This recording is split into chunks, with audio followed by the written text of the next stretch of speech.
All right, good afternoon, everybody, and welcome to another exciting afternoon of Microsoft Flight Simulator. Sitting in front of us, the beautiful Maddog herself, the Leonardo MD-82 in Hawaiian Airlines livery, doing some Hawaiian island hopping today. Everybody should be a really fun one. You can see we have the face cam working again. Thank goodness we got that going. I was correct. It was an outdated driver, everybody. That's all that was causing the problem, was just an outdated driver. So we got that fixed and we are all up and running and back in action. Aviation Geek, hello. Burner, hello. Big Business, hello, my friend. Welcome. Foot is here as well. Hello, everybody. And really looking forward to this one. Of course, a later start time, but it's Monday. I had to start later today, so my apologies first off to everybody for that. You know what I mean? You know, duty calls when it comes to work and stuff like that, and I couldn't exactly get started as early as I would have liked to do. 11 p.m. here? Yep, it's 5:04 p.m. here. We had to start late today. I hope you guys don't mind. The airplane is currently completely cold and dark. There is nothing going on inside whatsoever, so we got to get everything fired up. And without further ado, let's get GSX up and going, and let's request boarding requested. Because that is going to take some Crew bus time, is because coming. they're going to be using the crew buses and everything like that to get the airplane loaded. Now, Hawaiian Airlines doesn't use MD-82s for this in the real world. They actually use Boeing 717-200s, but the MD-82 is essentially the same thing. So I'm not concerned about it in any way, shape, or form. The only thing really that's different between the two of them is I think the 717 is slightly smaller, and the cockpit is a lot more updated with a lot more modern avionics than what the MD-82 has to offer us here. But that's no big deal, nothing I'm not used to. I prefer the classic birds anyway.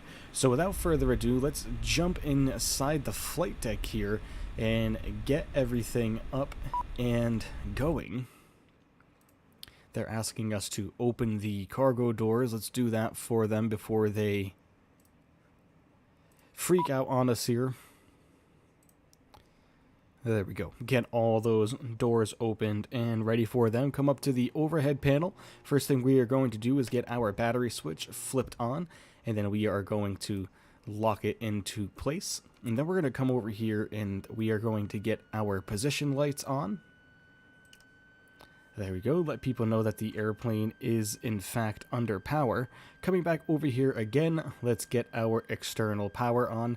Everybody, when the airplane comes to life, it might be a little loud, so headphone users beware. Autopilot. Autopilot. Alright, everything is looking good. Waiting for your action. Open forward cabin. What did that just say? Man, it disappeared so fast I didn't get a chance to see it. Waiting for your action. Open rear exit requires hydraulic press. Oh, they want us to open the rear, huh? Okay, that's fine. People are going to enter in from the rear. We'll turn the hydraulic pump on for them. And let's see. Aft stairs. Pilot's boarding starting. There we go. I show speed display Microsoft Flight Simulator. He has 12.8 million subs. Nice, cool. I personally don't know who he is, but cool. Good to know that we have plenty of people enjoying Microsoft Flight Simulator. Okay, let's get back over here to our iPad and let's get our EFB all set up to go with our OFP. Of course, we are going PHNL for Honolulu, and then we are going PHKO. Hit confirm. There we go. That gives us our flight number, Hawaiian Airlines Flight 217. And of course, our first leg is taking us to Ellison Onizuka Kona International Airport at Keyhole. So we're going to Kona first for this first leg. Only about 32 minutes for this first one. Let's go over to our weight and balance tab and just make sure this is looking good, which it is. Everything agrees. Cool. 120 passengers out of 162 possible on this first leg. let's come down here to the FMC and get everything going here. We will get our INS position all entered in. We'll come over here and do our routing next. And of course, you know, when we do this and when we use the Maddog, because we can get the but just looked real quick. What the hell is happening? What do you mean? What's going on? What did I miss? Of course, with the Maddog, because we can actually import the OFPs from SimBrief and download them into the format that this FMC takes, we can actually just put in the company route right in, and we won't have to enter in the route at all ourselves. So if we just type in PHNL and then PHKO and hit it in company route, there we go. That just put our flight plan in the FMC for us. The only thing we have to do from here on out is get the departure all set. So if we come back over here to our little iPad and we come over to the electronic flight bag and just simply scroll down to our routing, as you can see, we are going out of runway 4 left. So runway 4 left. Okay, not in database. What? Do I have to type in 04 left? Yep. Duh. Silly me. And then let's get our arrival, well, our departure all set up. And we are taking the Pele 3. Is that an option? The Pele 3. Yes, it is. Pele 3. And what transition are we using? The LNY. There we go, LNY, perfect. Now let's come back over here to our index. Let's get our arrival set up. Looks like we are going in on runway 17. We'll take the ILS, of course, you know me, via the Veki 9 arrival. Veki 9. And we don't have anything here for a transition, which is perfectly fine. I am okay with that. Alright. Awesome. Let's come back over here to our route. Well, let's go to our legs first. It's asking for vectors here, which we aren't going to use, so we're just going to go direct to Pele. There we go. We have a discontinuity here, so we'll just plug Veki right into there. And we are good. Lovely. Everything is looking absolutely fantastic. So let's come back over here to our legs and come to our navigation display, hide our yoke, bring this down to plan, and let's just simply go through the legs here and make sure that everything is looking good. Did you know that the blank key at the bottom is actually a space bar? Is it? I did not. Interesting.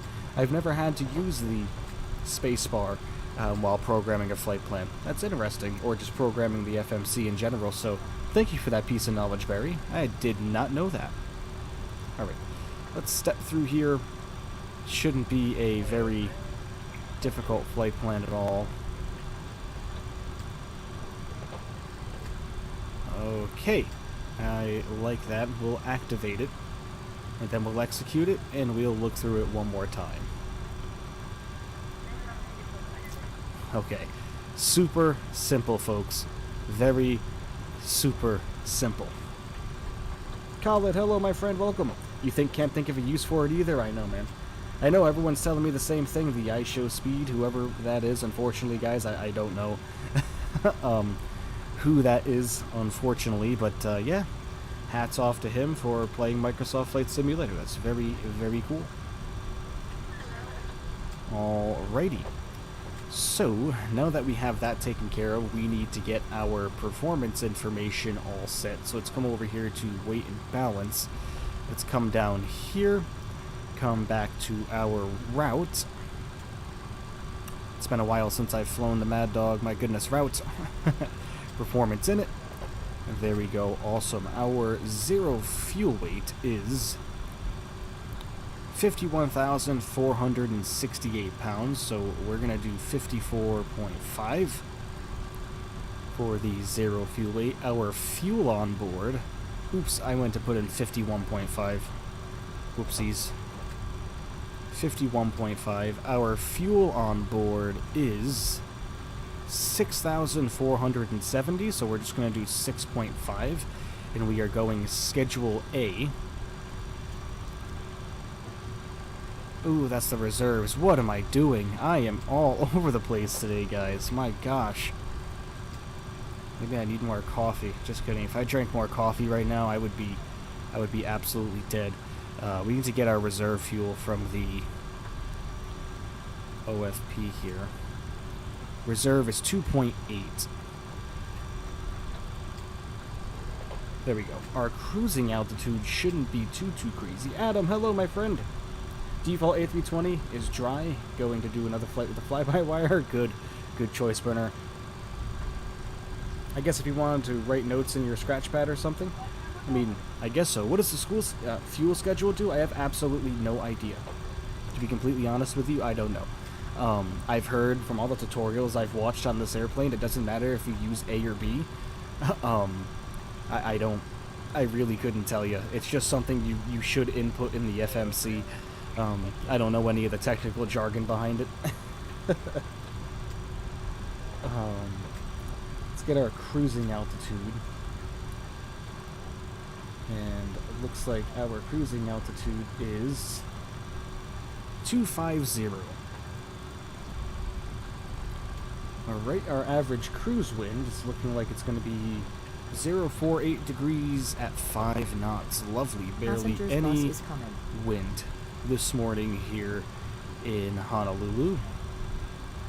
And the top of cruise outside air temperature is looking like it's going to be -20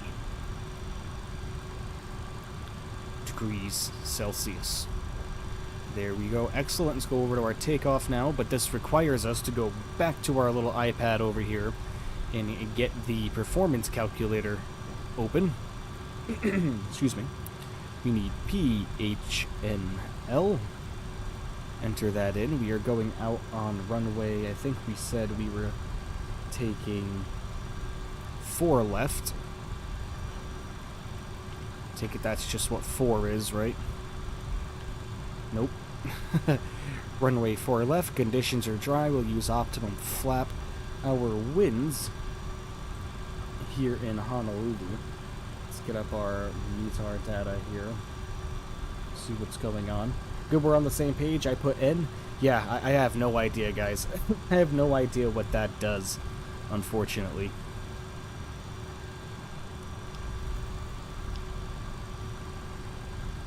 Okay, the winds are 170 at 8 knots here in Honolulu. The outside air temperature is 29 Celsius. Nice and warm today. Our takeoff weight is 57,575. So we'll just do 57.6. Oh, that's right. We got to put the whole thing in here. 57,575. Calculate. All right. V1 128, VR 133, V2 142.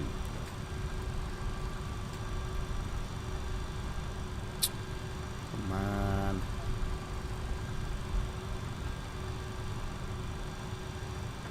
And what did we say? Oops. What did we say V2 was? 142.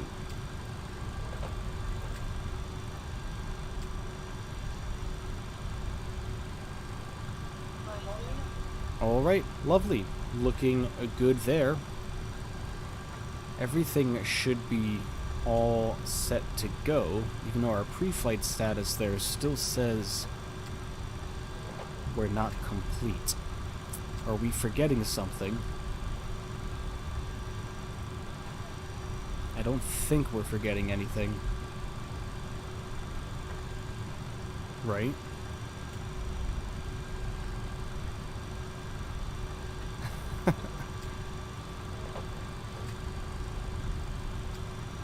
Yeah, I can't think of anything that we're forgetting, so we should be good. We have all this entered in. This is looking good. Alright, I am happy as far as that is concerned. We'll come down here. What flaps does it want us to use? It wants us to use flaps 13, and that's already put in there. That looks like that's about maximum takeoff flap. Center of gravity for takeoff is 16.4. Looks like that is already plugged in as well to give us a trim right at 6. So let's start moving the trim wheel and get the Mad Dog barking at us here.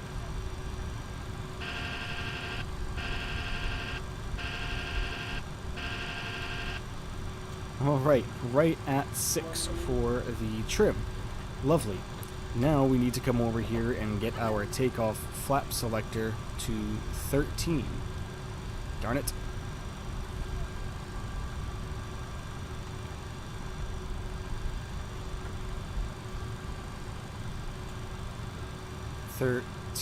That should be good enough. Lovely. Get our transponder on as well, not that it really matters. Let's get over here and get our autopilot all set up also. We are going up to flight level 250. There we go, looking good there. We want V2 plus 10 for our speed, which is going to be 152.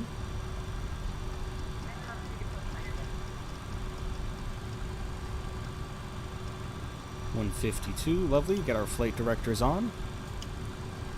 And then our runway heading, of course, should be right around 40 degrees, but it's always good just to double check.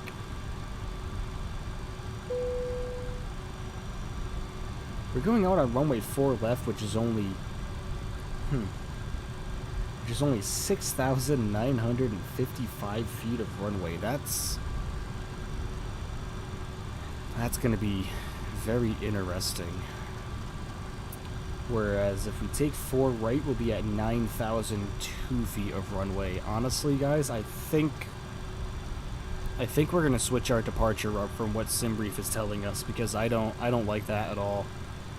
I do not like. Yeah, I don't. We're not messing with that. We're not doing that at all, guys. It can do it. No, we're changing it. There we go. Sorry, I do not trust that a day in my life. I don't.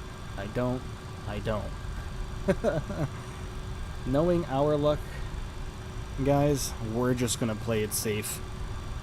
And we're just gonna do the little change there. Alright. Awesome. What's this right here now?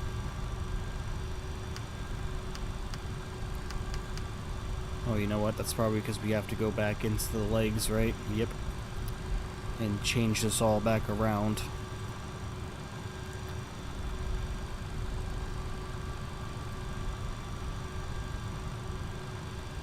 Okay.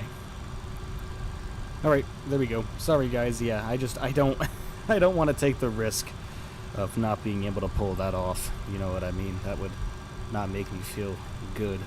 Alright, get our galley power on, which you probably should have done a long time ago. We'll lock our flight deck door now. There's just so much to do when it comes to the MD-80 and getting this baby all set up and ready to go. We will start our APU as well, get the starter pump on. Get the APU up and running. Let's get our landing altitude, which is 47 feet. And that's in 100. So 25, that should do just about right there. Right in our landing pressure.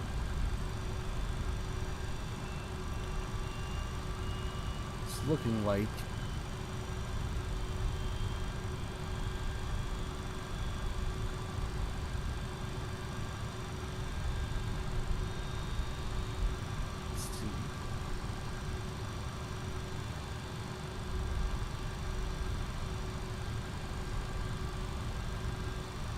load for me there.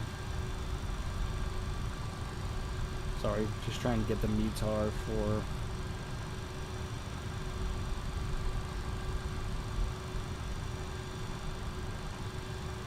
Why is it giving me weather for my local area? That is not what I am typing in, please. There we go. Alright. 1016. Alright, awesome. Alright, APU is good. We'll get our bleeds on now from the AC. Get our bleeds on up here as well. Get our starter pump off. We'll bring this down to APU. Another thing we can't forget to do is come down here and get our pneumatic transfer valves. The click spot for those is just so ridiculous. Alright, that is all set. External power. We will get that off and get our APU gens on. Should have done that first. Like I said, in case you couldn't tell, it's been a long time since we've been in the Maddog here, but I think we should be all good to go. I think we should be all set. Right?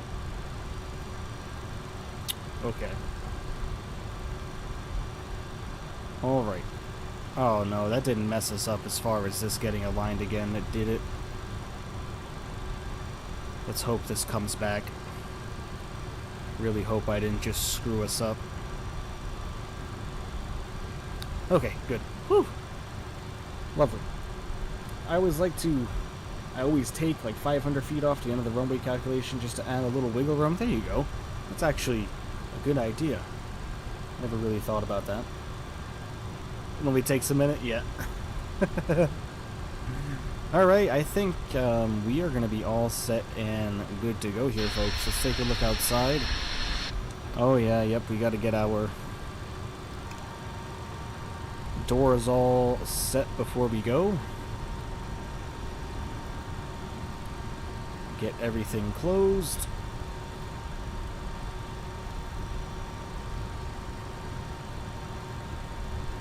Now, actually, you know what? Aircraft services. Oh! Yep, we never started the boarding, so that means none of the cargo ended up getting its way in. You know, I always forget to do that. To board the actual passengers. Because I think you need to do this, don't you? Do you need to do this? Or is our airplane already good to go? Yeah, no, it's not. See? Only our fuel is good. Yeah, you have to click that, because we're not going to be... Our payload isn't going to be in the airplane without getting these passengers boarded, because I'm pretty sure this all changes once passengers start coming on board. I think. I'm pretty sure. I might be wrong on that.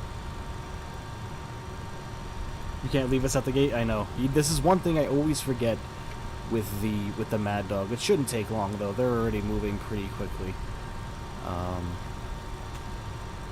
Yeah, that's one thing I always goof up. We're gonna do this too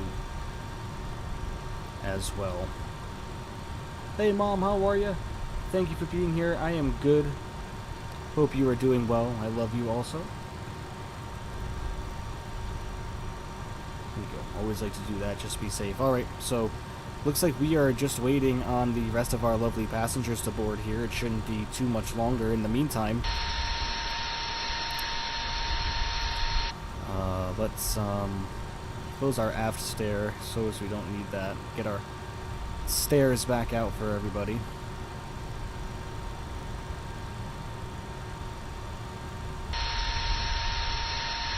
Alright. She's noisy, ain't she? My goodness. Well, we're just gonna have to wait here until they finish boarding. My apologies about that, everybody. I didn't, you know, it's been a while since we've flown this bird, probably about almost 2 or 3 weeks, so sometimes I forget a little bit about what I'm doing, especially when you go from airplanes that are so much different from this one. Hawaii today? Oh yeah. Hawaii island hopping in this old bird right here. Remember, everybody, if you haven't done so already, please remember to hit that like button for me. I would really greatly appreciate that. Get this stream up to as many likes as we possibly can today. And if you are new here and you are enjoying the content, please consider becoming a subscriber. We are at 650 and we are chasing 750, folks. 750 is the next goal, or the next milestone goal. And once we hit 750, that means that we are going to be doing a group flight, everyone. We'll be doing a private group flight with all of us. Well, at least we're going to try to make it private. I'm going to see about setting that up. And yeah, it'll be really fun, and I'm really looking forward to that. So only 100 more to go, everybody. So tell your friends, tell your family, tell your pets, and tell them to tell their friends too about our lovely little channel that we have here. And let's really do our best to grow our little community that we have going for us. The MB crew, and then as well, not only that, but just grow the flight simulation community in general. I'd love to join the group flight. I know I have a lot of people requesting it, so it's definitely coming for sure. So many people are asking for it, so the group flight is coming, everybody. I absolutely promise. You know, I do fly with multiplayer on from time to time. The only reason why I always don't like to do the multiplayer thing is just because people fly all over the place, you know, and it's not just viewers. I don't really mean viewers. I really so much mean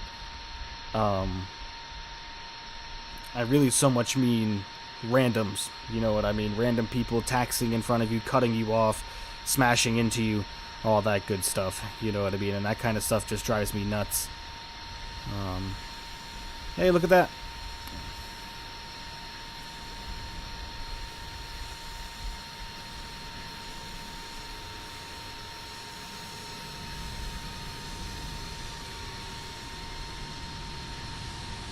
An A330. Wonder where he's going.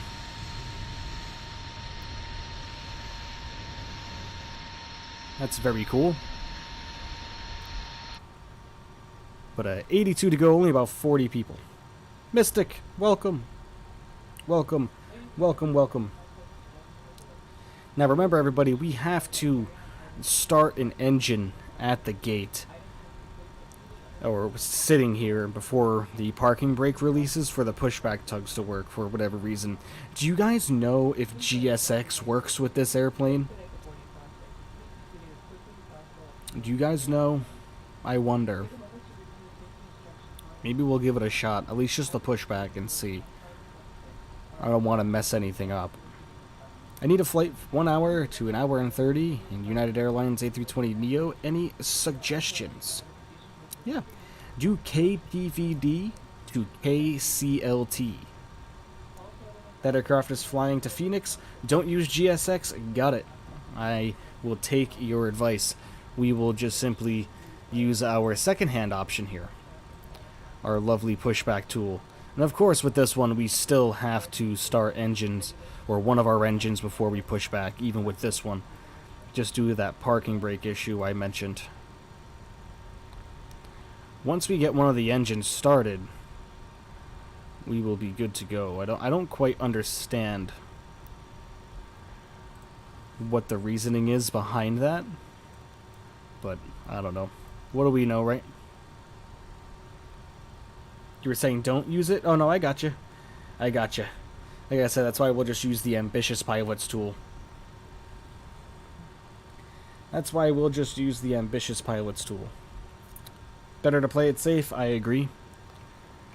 Let's check everything out here as far as our control surfaces go. Alright, we got movement there. Movement here.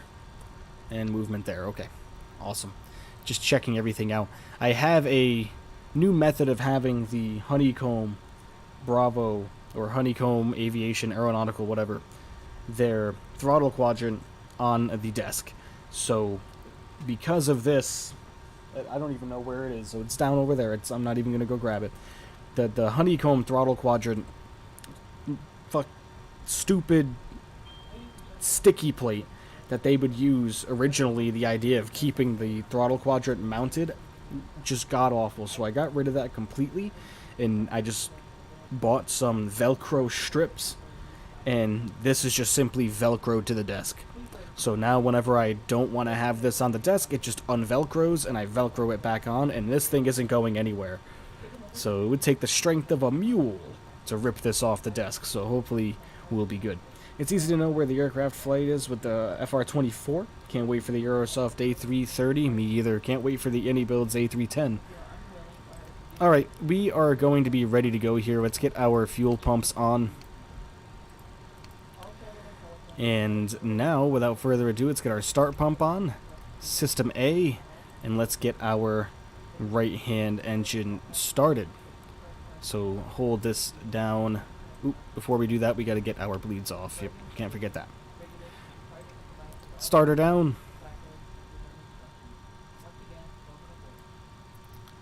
Go, N2 is rising. 20% we will introduce fuel flow and pop over to the wing and have a listen.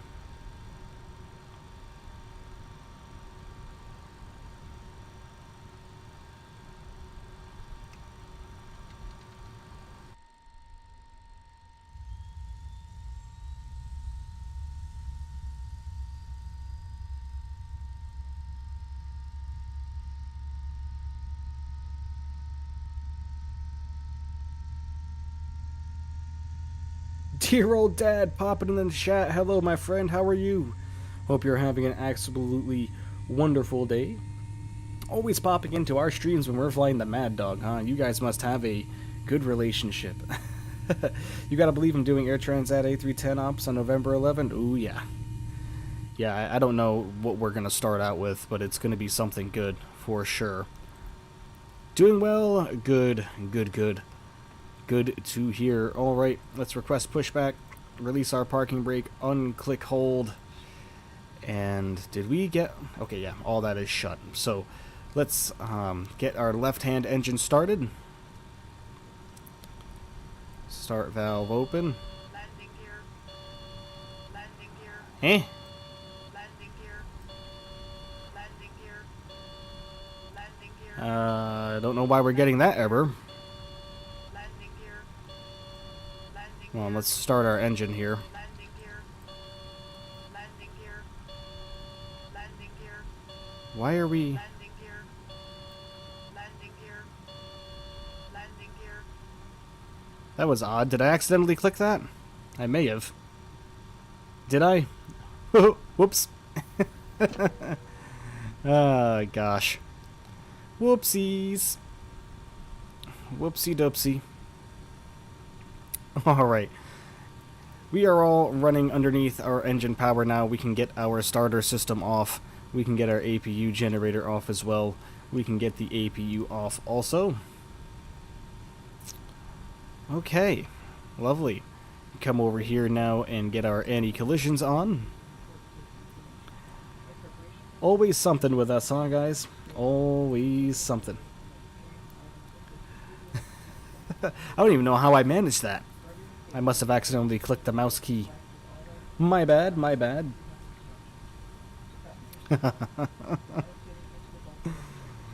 Alright. Getting pushed back nicely here. Oh god, that... You know what? This... We're gonna get an external view, everybody. Cover your ears. Oh no! Oh man, we forgot to undo the... Oh! Oh yes! Yes! Yes! Thank goodness! we almost had 2 goof ups, everybody. We almost had 2. Oh, thank God. Oh boy. Right. Before anything else happens, guys, let's get our flaps going, shall we? Into takeoff position.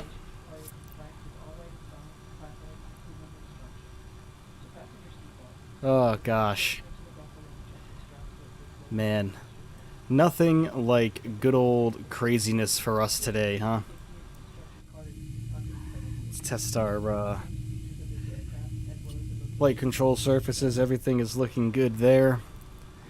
Okay. Let's get out of here, anybody, before anything else crazy happens. I do believe that we are all set, so let's give us a little bit of power, and let's get moving.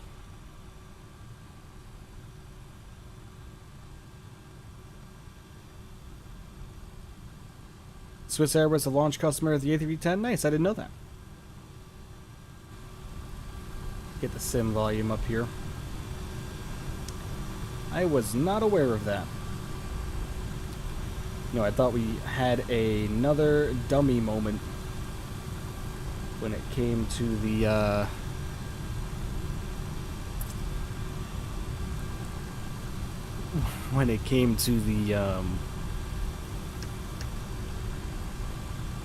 hose there, that cable for the GPU sticking out of the airplane. That wouldn't be the first time, everybody. You've had plenty of those? Yeah. We've done it once or twice. We have done it once or twice. I am no stranger to forgetting about that at all. Trust me. I was just gonna go with it. I wasn't concerned. I said, you know, it's no different than when you see some of those drivers drive away from the gas pump with the hose sticking out of the side of their car. I guess you could say that's no different, right?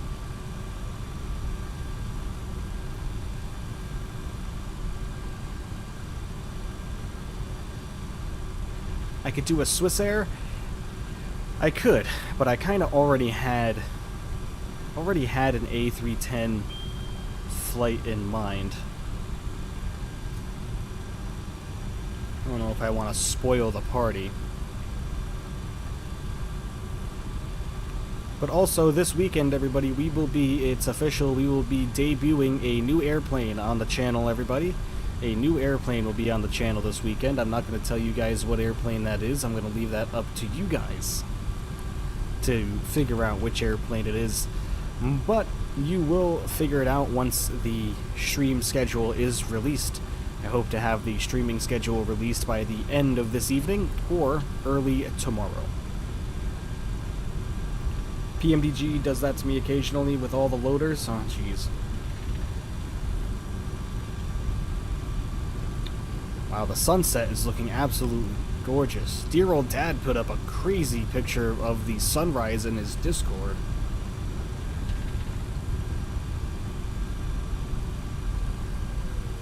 Missing our turn.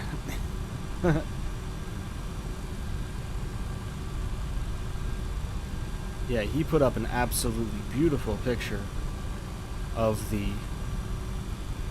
sunrise in the Discord this morning, or earlier today. I was just absolutely nuts.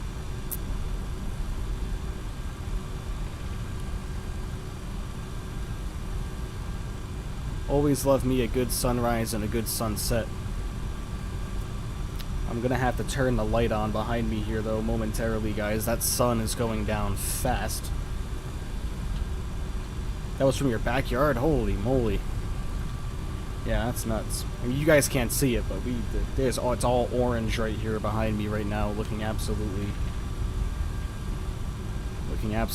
gorgeous.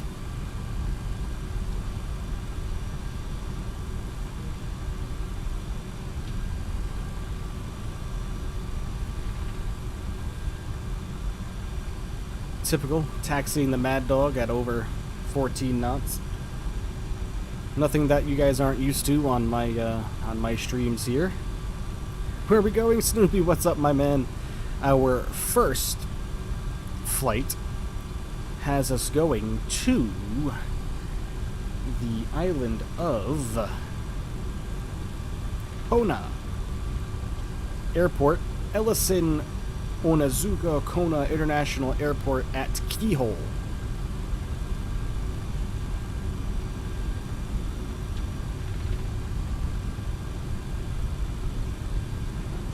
I was not going to be able to remember that mouthful, so I had to reference our chart.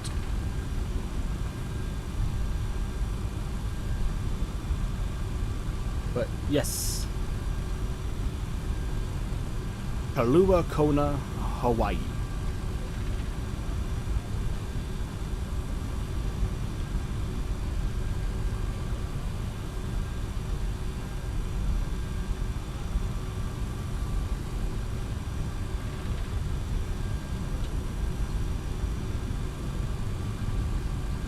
Everybody, if you haven't done so already, please remember to hit that like button for me. Would really greatly appreciate that. And if you are new here, please consider becoming a subscriber. I'm sure we would all greatly appreciate that as well.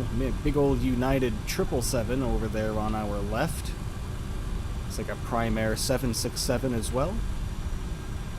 A big old FedEx freighter as well over there. Kind of taking a weird route. A very weird route to the runway. But this is that's our last turn before the runway up here on our right. And we took that weird route mainly because I really wasn't paying attention. And the goal here is, folks, is we aren't going to restart the sim for any of these routes just because it takes about, if you do all the flows properly, it takes about 20 to 30 minutes to get the Maddog all set up and ready to go, especially with me talking in between and talking to everybody. It would take a little bit longer. So what we're going to do is we're not going to restart the sim on the first 2 short legs. We will restart it on the last 2. Because we're doing 4 today, right? Or 3. No, we're doing 3. So we'll see how it goes. Like I said, just for sake of time. So everyone's not watching me start this beast up again, because it's not that it's complex, it takes a little bit to get her going. But we're coming up to our runway here, everybody, so let's get our landing lights on. Come over here, we will get our strobes on as well. Alright. Let's get out of Honolulu, everybody. And let's head to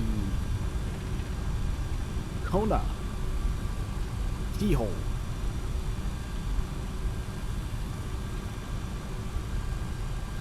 We're gonna turn and burn this big beast, everybody.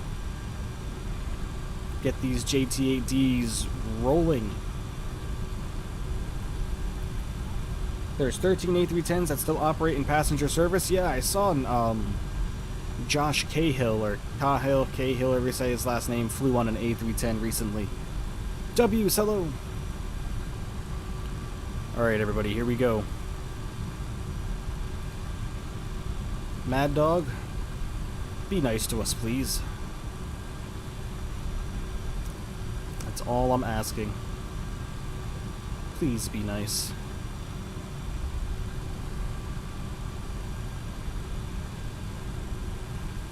Alright.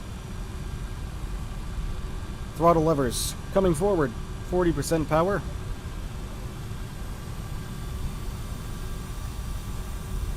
Alright. Ooh, we never got our takeoff power set. Alright, and takeoff power.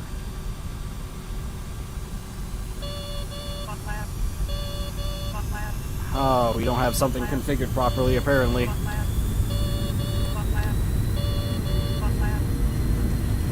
Oop, there we go. It was flaps. I didn't have the flaps configured right.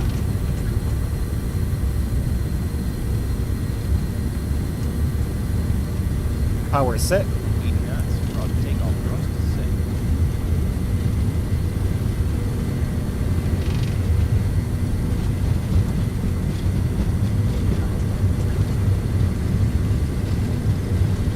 Alright, rotate.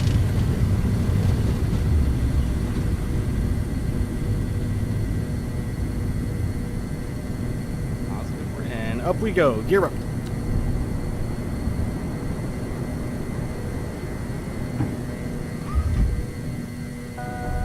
Gear up. Caution, terrain. What? We are getting a heck of a lot of warnings here. Oh, because our autopilot got reset. Yep.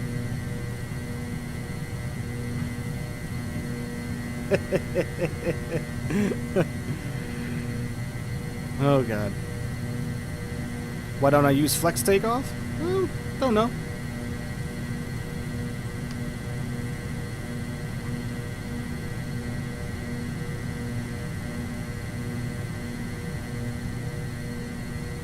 Alright. Wow. Talk about a shaky one, folks. Anybody need a change of pants? I have some spares up here.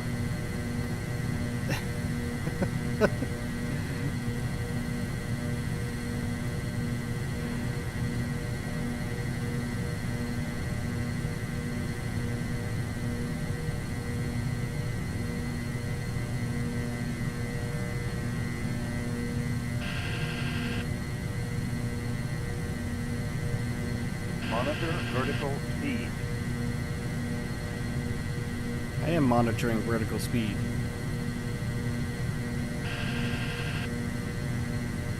Clear of conflict. Oh, clear of conflict. Oh, I can hear him. He probably just took off. FSLTL. Oh, man. Oh, boy.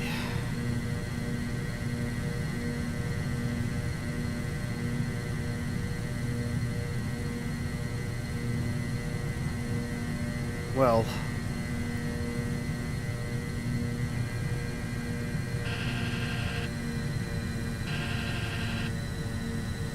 Whew, jeez.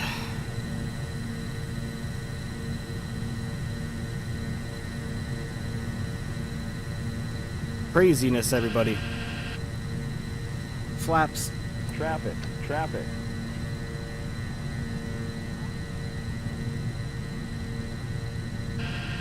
Flap 0. Alright, dear old dad. Have a good one, my friend. Thank you for popping by. I greatly appreciate you. Enjoy your evening, my man. Enjoy your evening. Geek, hello. Happy landing. So, after that takeoff, I don't know. I don't know what to expect here. After that takeoff, I do not know. Aloha! Alright. Butter time? Ooh, maybe. That was a rough departure. MCDU message. Insufficient fuel. I disagree.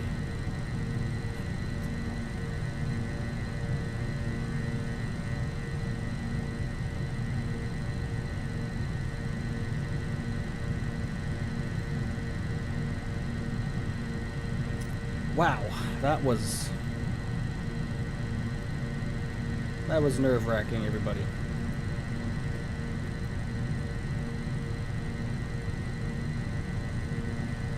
That was nerve-wracking indeed. Oops, oops, oops, nope, nope, nope.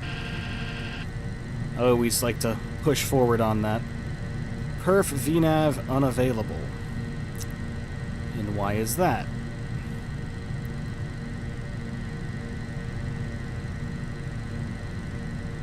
We are getting all kinds of messages today, huh?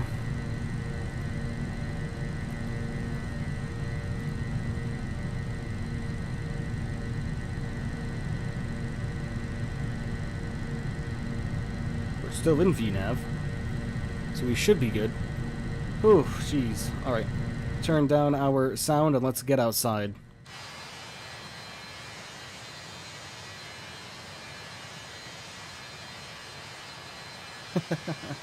By the second departure, we should get the, should be fine. Using MCT in the climb might be why you had an engine failure last time?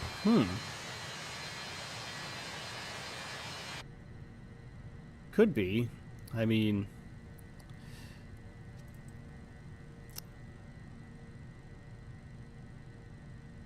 I have a feeling that because I haven't flown this airplane in a while, I have a feeling I missed a few steps here. With a lot of the stuff. Insufficient fuel. Okay. Well, we used what SimBrief gave us.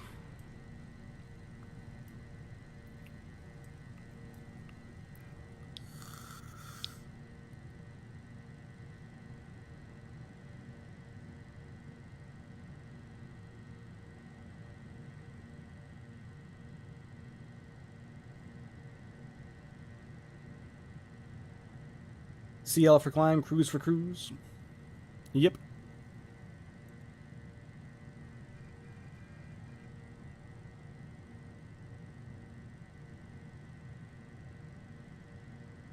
But everything seems to be going okay now. But we can get...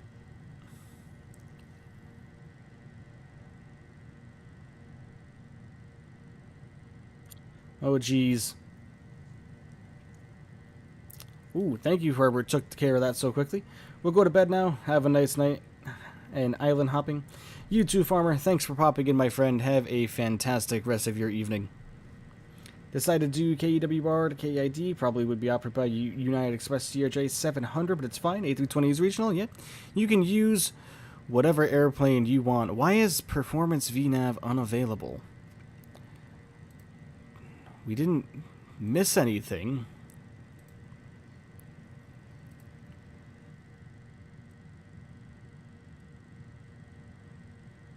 You know, probably because we're only 120 miles away. And we're trying to climb up to 25,000 feet. So that's what SimBrief gave us. I kind of figured it would be okay. Let's kind of change this up a little bit. Oh no, yeah, I'm forgetting everything. Be quiet. Be quiet. I am forgetting everything in this airplane today, my goodness. Insufficient fuel warnings, performance VNAV unavailable, cabin altitude. We are just doing absolutely crazy. Let's level off at 150 here.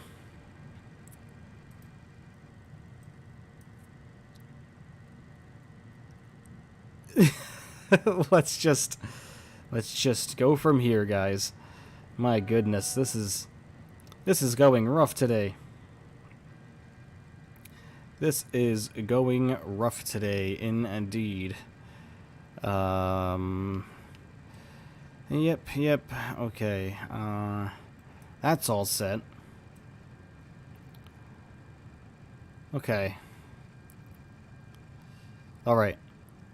Next time around, guys, we shouldn't have this many errors. But, yeah. Here we are at cruise.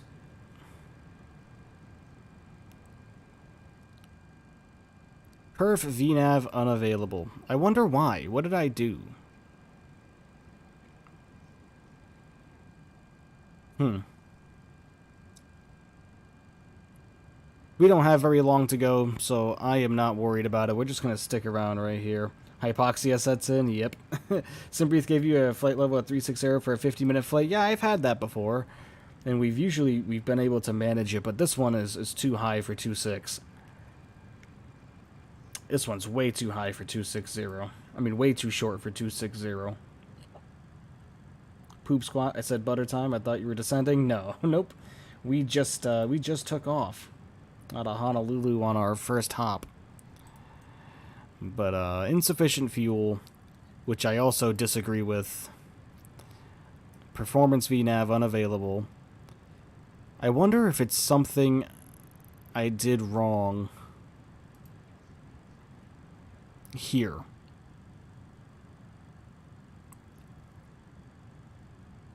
You know what?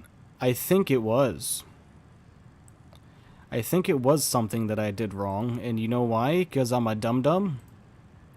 My SimBrief flight plan is in pounds, and this is in kilos.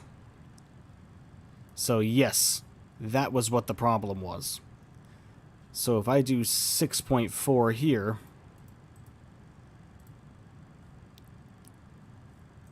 and then reserves are not 6.5.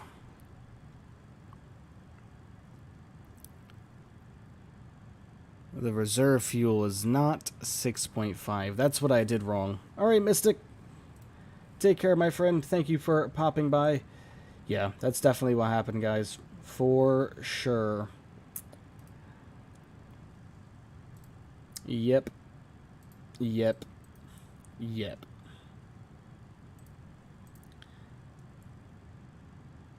There we go. Just reloaded it into kilograms. to get our reserve fuel in kilos, which is going to be 1.3.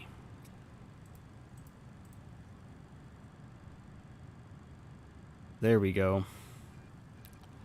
All right. That, I think, is what the problem was.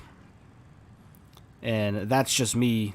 That's just me being dumb. Yeah, now we have it. Yeah, that's what happened, guys. That's just me goofing up. That's all that was. Whoopsies. Whoopsies, whoopsies. Man.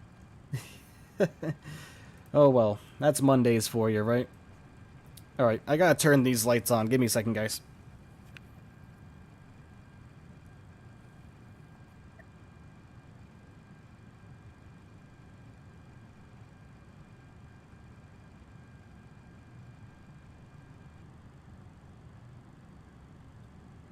Okay.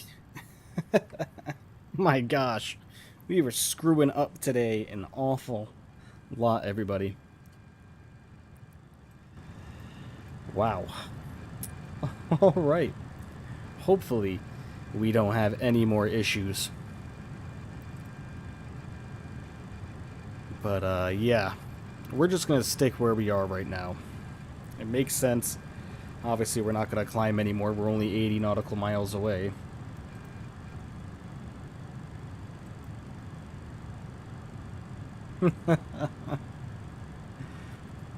Oh, gosh.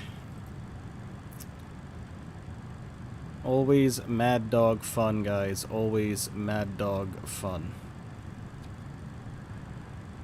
Oh.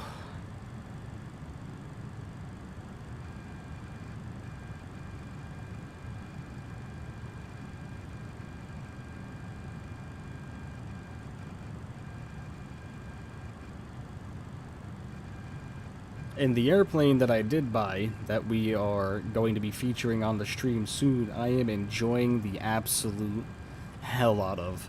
It is so much fun to fly.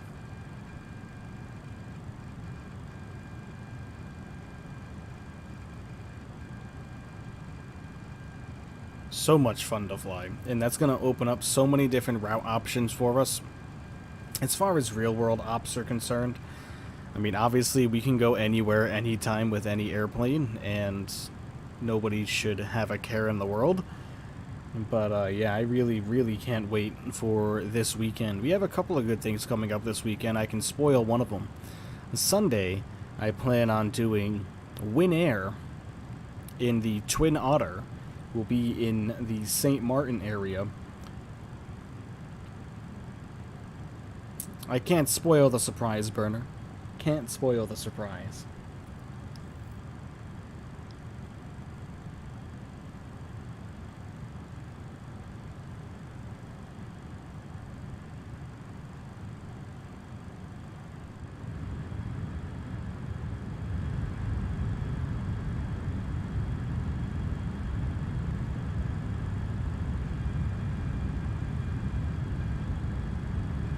But it's gonna be a good one.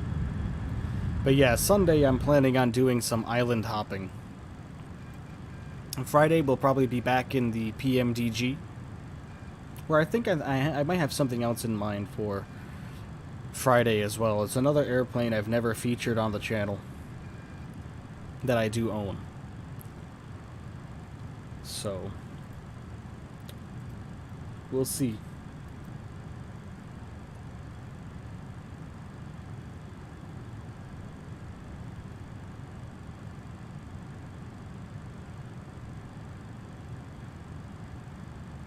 Top of descent, 26 nautical miles. We got to get down to 4,500 feet. And hopefully landing this big old beast will go well for us. We have the landing rate monitor up. And it's so funny because we were having issues with the landing rate monitor a couple days ago. And, well, the last couple of streams.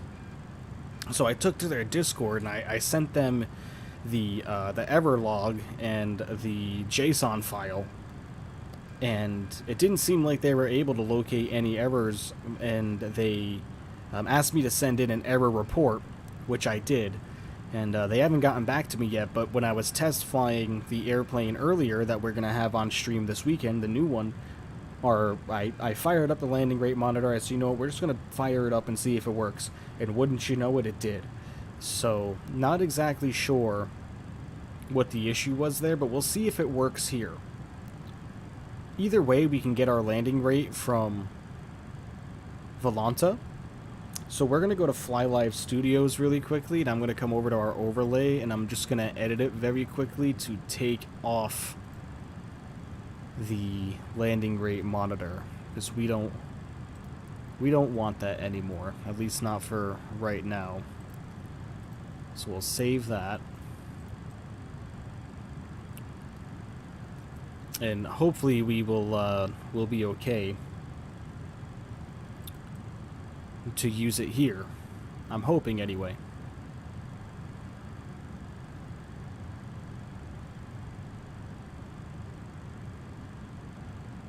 Anybody in chat ever ridden an MD-80 before that wants to share their experience? I've had a few people tell me, reset altitude.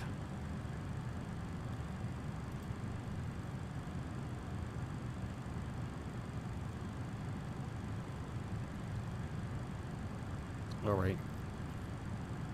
It's time to get down to 4,500 feet here shortly.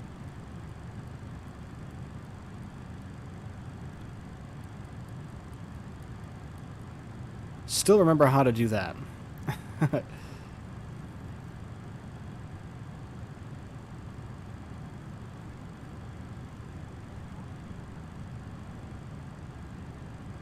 It wants to climb to its programmed cruise. I thought I changed that, no? 150.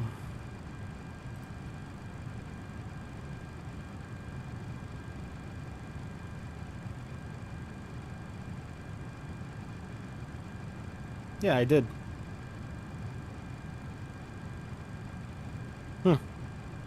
Interesting.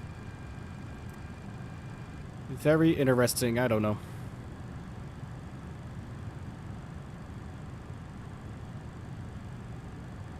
It's the same message, yeah.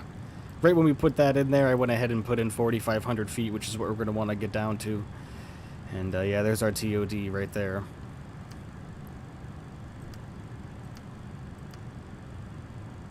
And I just figured out the recently, too, that you can change all your screens just by simply clicking on these buttons.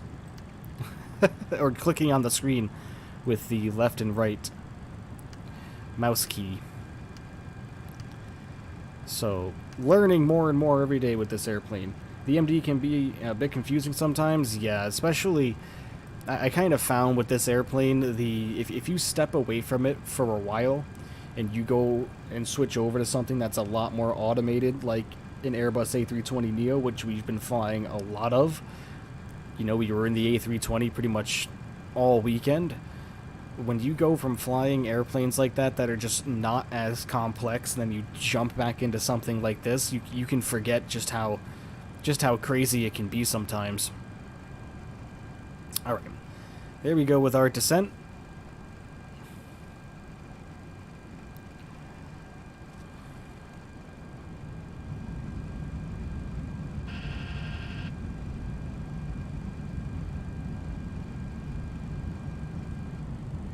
No promises on this one either, guys. No promises on this one. It looks like we are dropping like a bat out of hell. Oh my god, we are.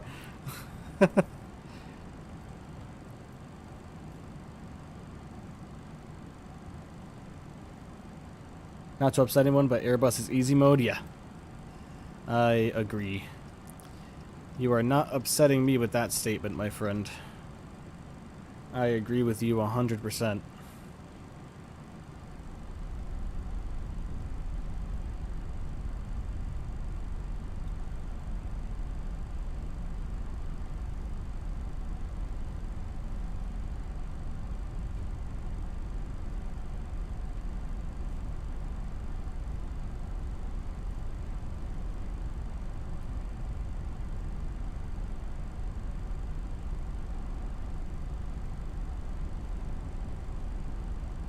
We got to be at 240 knots here.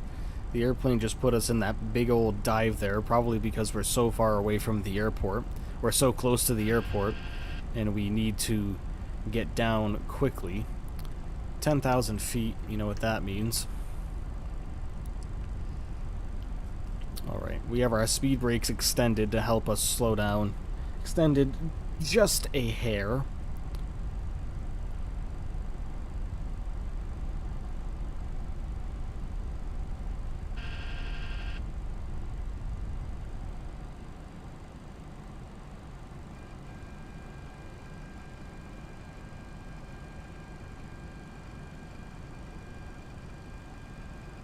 Alright.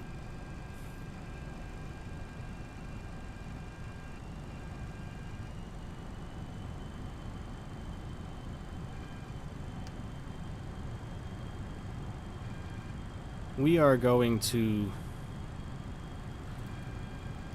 go into vertical speed mode here.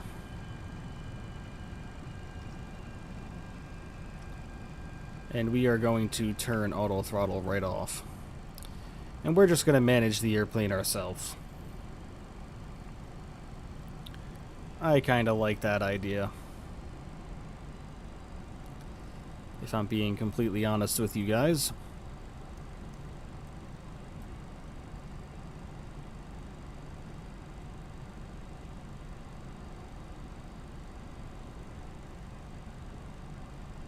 I watched old videos with the MD-80 pilots having the exact same complaint with the autopilot.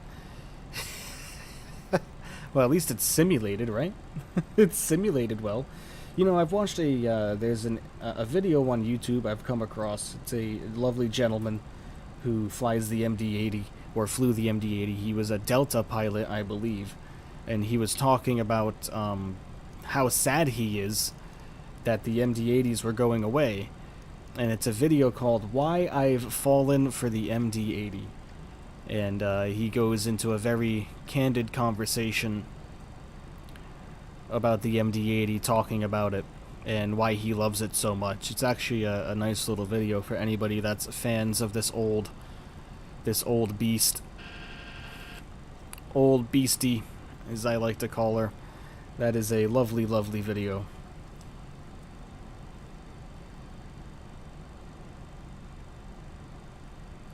That's how the plane was. He said sometimes the plane thinks it's 40 feet shorter than it is and nosedives. Huh.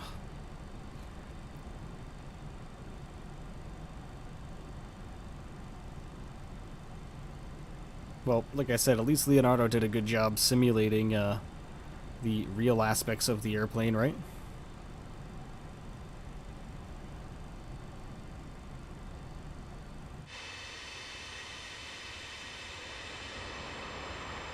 Our airport is right over here.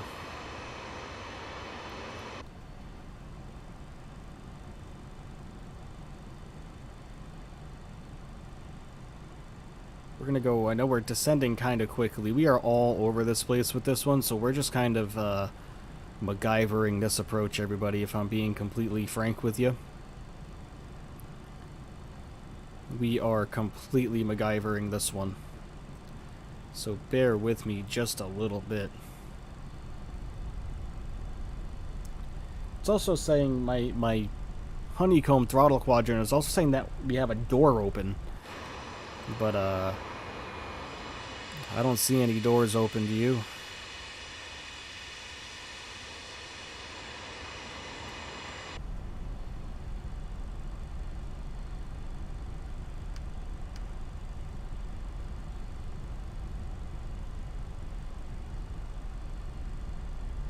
This is going to be very interesting, folks.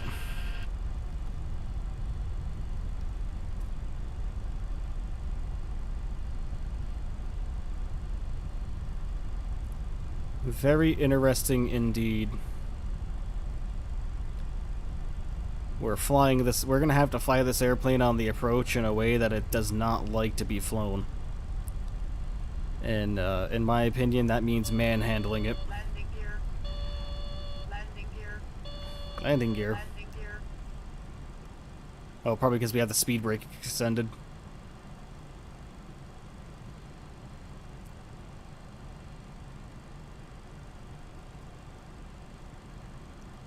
hold on to your hat, everybody.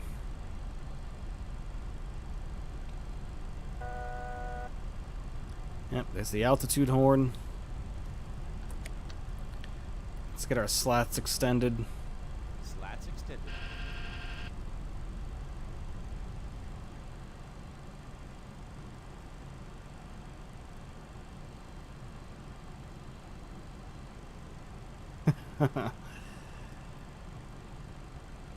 Oh boy.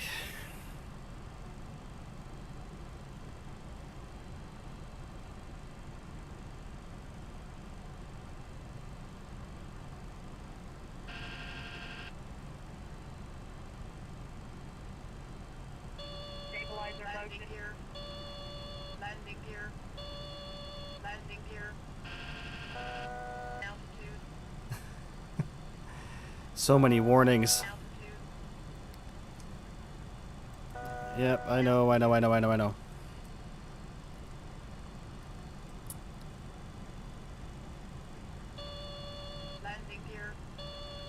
Landing gear. Hold on to your hats, everybody. It's officially butter time? Oh, God. You know, we'll see. We will definitely have to see. Landing gear. Landing gear. Flaps 15. Stabilizer motion. Landing gear. Landing gear. Landing gear. Yep. Time to get our gear down anyway. This is all over the place, everybody. Gear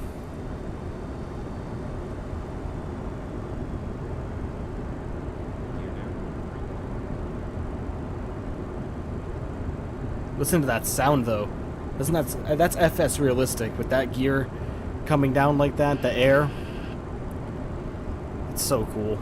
If I recommend FS realistic to everybody. If you haven't picked up FS realistic yet for the simulator, it's a must-have. Absolute must-have.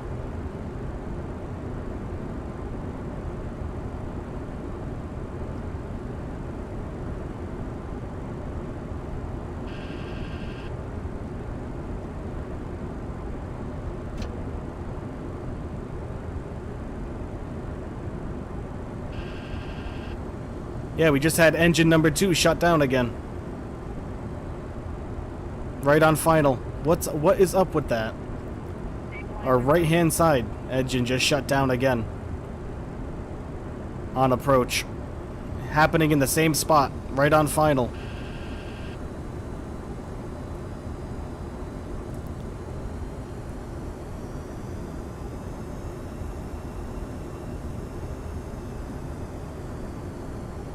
Another engine shutdown, but alright. Let's take her under our control. So I'm not sure what the deal is with the engine shutting down on approach. But that's the second one. The second approach that we've had of which this has been a problem. And this is going to make landing this big beast very difficult.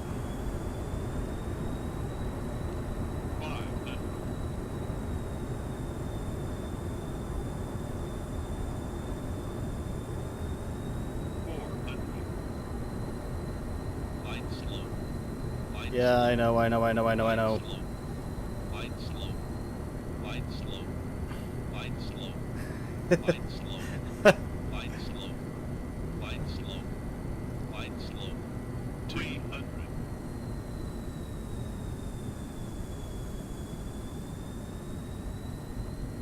Light slow. Light slow. 140. 30. 20. 10. Yikes. Oh, whoa.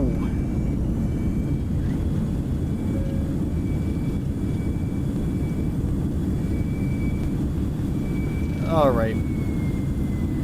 Okay.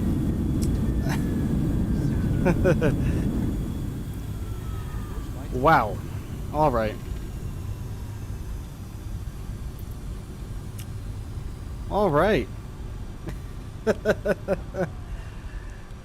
Well.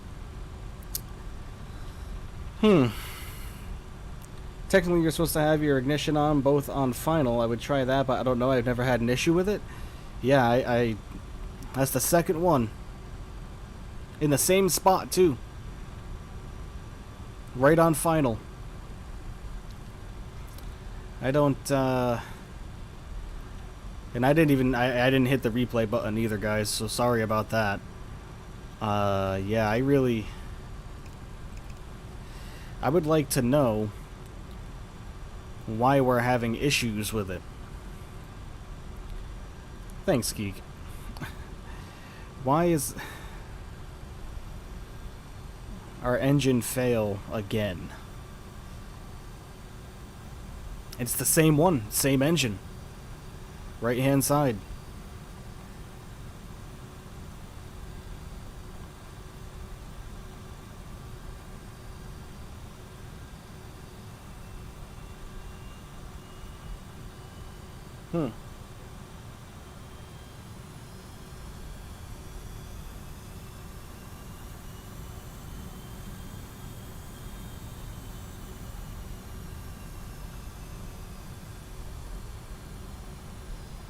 Yeah, I'm gonna have to do some research.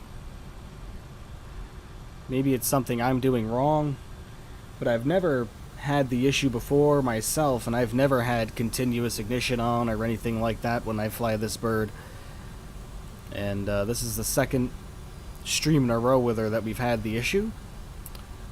So, I don't know. Maybe before we hop on out for our second leg, we can take a look and see exactly what we're doing wrong.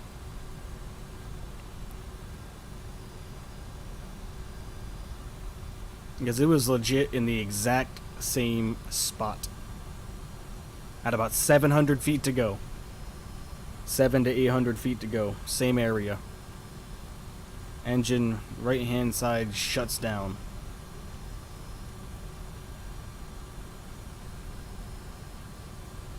What's art and op?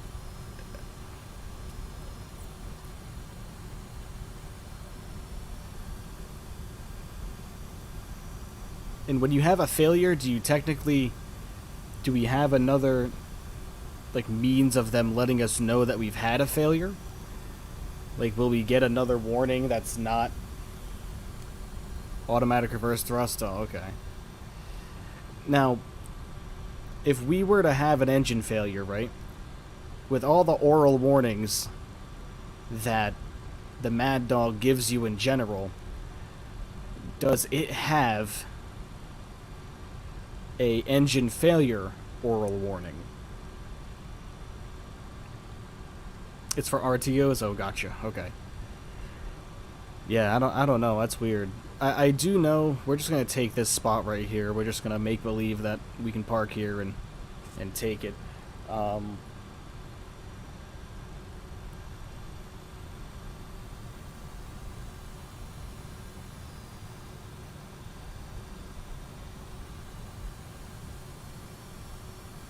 right here is good. Given everything we just went through, I think right here is fine.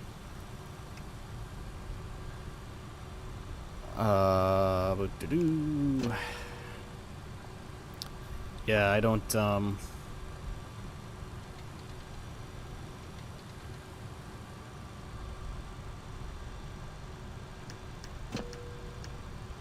I'm a little bit confused, if I'm being completely frank with you. Oops, never got our flaps up. You know, the funny thing about the Maddog is it has warnings for everything normal and not anything you actually want warnings about. And that's my thing, and that's what makes me wonder, like, if that would decipher if I'm doing something wrong, or if it's the airplane. Yeah, the autopilot disconnect doesn't make a sound. Yep. That's why I come over here and I click it manually, I mean, like I have an autopilot disconnect button mapped to my yoke, but because we don't have a oral warning here. So let me check something out. I do know. Oops, this isn't the Airbus. I do know that in here, isn't there a maintenance area in here? I know there is to like get this stuff open. Let's just get the engine cowling open for fun and see if we can see anything. Or is the engine maintenance in here? It might be in here. But isn't there like a maintenance like section? Services, unboarding, doors. I kind of thought that there was a section for maintenance, is there not? At least you get a flashing red light. Yeah, the master caution warning. Well, the only reason why I knew is I heard the drive disconnect, the click, click, the clink, the generator shut off. But I thought on here there was like a maintenance and you actually had to perform maintenance on the airplane here. Or am I thinking about the, I might be thinking about another airplane. Or could I possibly be thinking about the load manager? Let's try opening that up and see what we have. Fly the Maddog X load manager. I mean, technically it's the same thing. Variant MD82, liveries manager, airplane, cone, simulation options, engine displays are good, all this is good. Failures is on. I mean, obviously, we obviously have that on because it's always good to, but I don't understand why that's two in a row. That's 2 flights in a row that we've had the issue with. And I don't know, guys. I kind of don't even want to fly the airplane again. And uninstall it and completely reinstall it. Because if we're just going to have that problem over and over again. You know, if we're just going to have that problem over and over again, I don't know. I don't know what the deal is.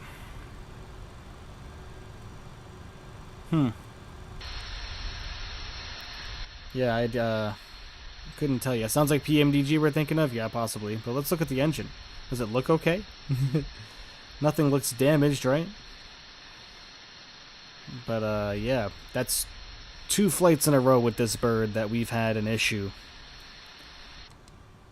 with our engines not cooperating. So I'm not sure what I want to do here, guys. Do we want to switch airplanes, or do we want to just go forward again and see if we're going to have another engine failure and just kind of do something a little bit different? Go through our flows, go through everything a lot more smoothly, make sure that we have everything all set. Can I restart it? What do you mean, like the whole simulator? Yeah, I can restart the entire simulator and see if we'll have an issue. But I just don't understand it. 2 times now in the exact same spot. That's the thing, is we're replicating the same thing. We've gotten it twice now. That's twice in a row. Oh, restart the engine? Yeah, let's give it a shot.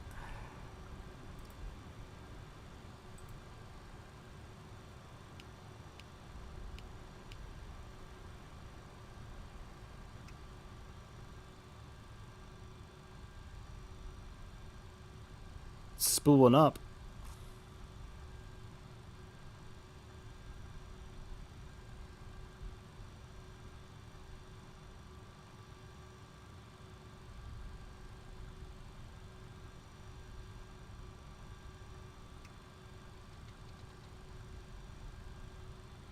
Yeah. Yep. It's restarting to me.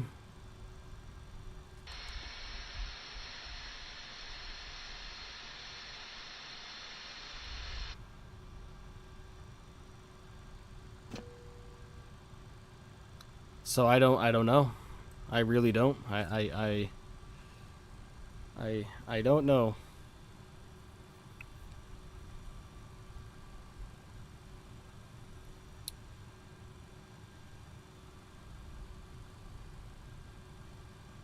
I really don't know.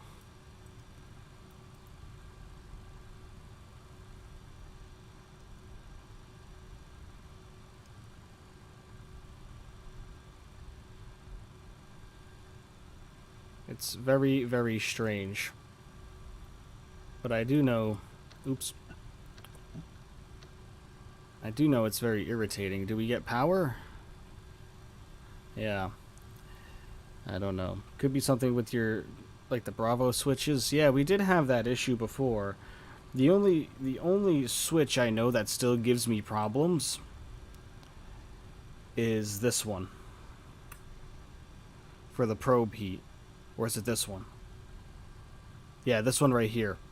This one right here with the pitot heat. For whatever reason, it controls the pitot heat even though there's nothing assigned to this. So let's throw the be right back sign up and let's reload the airplane and give it another try. And I'm going to completely restart the simulator, and what I'm going to do is I'm going to remake a Bravo throttle quadrant control or like assignment preset and copy it over from another airplane, because this is a special PMDG or a special you have to tick the box in the Fly the Maddog app to have the oral sound. Oh, okay. Well, that makes sense. Well, thank you for that tip. I didn't know that, Captain Cavu. Thank you. But yeah, I'm going to restart and make a new assignment profile for the Bravo. I'm going to copy it over from the PMDG. And because I made one for the MD82 because we were having all the issues with all the buttons beforehand. So let me try to remake it. I haven't had any problems with it since, so bear with me a few moments, everybody. I'm going to throw the Be Right Back screen on and grab a beverage, get a snack, do whatever it is you need to do, and stick around for our next leg, and hopefully we won't have any further issues. So I'll be right back, everybody. Bear with me.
Okay, everybody, welcome back. So, what I ended up doing was I completely restarted the simulator in total, and I made a brand new, I went to the default profile of the Honeycomb throttle quadrant, and I completely made a new set. And hopefully I did everything right. It should be right. I don't think we're going to have any other issues with this, and hopefully we don't have an engine problem. So we're going to test it out one more time. The airplane is currently sitting underneath APU power at the moment.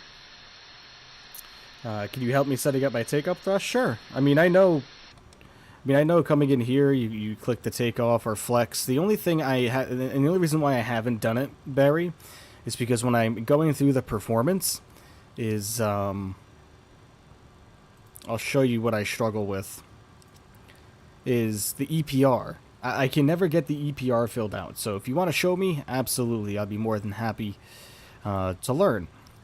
But we're all set up and ready to go, running on APU power already. So without further ado, let's come over here and let's start the boarding process for us here and just get that going, to get that out of the way, and let's get our routing all set up. So PHKO, this flight is extremely short, and this is real too, performed in the 717, which is the crazy part. Let's see, you go by the EFB. Oh, okay, all right. Yeah, after a while, when I can't figure something out, and you try to look up tutorials or look through the user manual on this thing, and it's not exactly the most complete. But I don't know why I'm filling this out when I already have the flight plan already pulled. Put it in our company route. There we go. Okay, lovely. And we are leaving runway 17. It's a direct departure. Okay, let's go to our arrival. We're going in runway 2. We'll take the ILS, you know me. The Camps 3. And the Harpo. Okay. Come over here to our legs. Just make sure we don't have any issues here, which it's not looking like we are going to. Route. Move through this as well. Everything is looking good. Okay, come back to legs. Yeah, I think Foot went to bed because it's rather late where he resides. Let's step through. Yeah, look at how short that is. Oh my god. It wants us to go up to... And now listen to this. Wait, we have to activate, execute. Okay. Now, we have 89 nautical miles for an arrival, and it wants us to go up to flight level 140. Now, that just sounds asinine. I don't believe that's even going to be possible. So what altitude should we climb to for this leg? Because this is real. Like, this is done in the real world. So what altitude should we go up to, everybody? What altitude should we go up to? But let's get our performance all done here, and we aren't going to mess this up with the fuel again. We are not going to mess this up with the fuel. In fact, we're just going to take it right from here, and this is in kilograms. I checked. Block fuel, 5.7.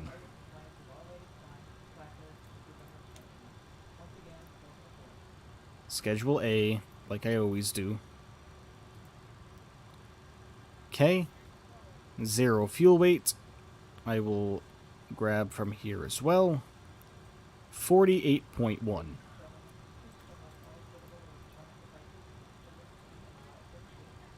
Reserves.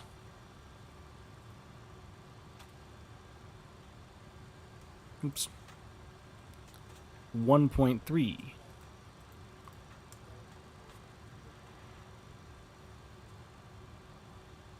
Cost index. Oh wait, we don't have a CI there. Hold on. We don't have one on the just the flight plan in general. It doesn't generate one for the Maddog. But I guess we can assume 35 and just keep it at 35. Cruise wind 018 at 004.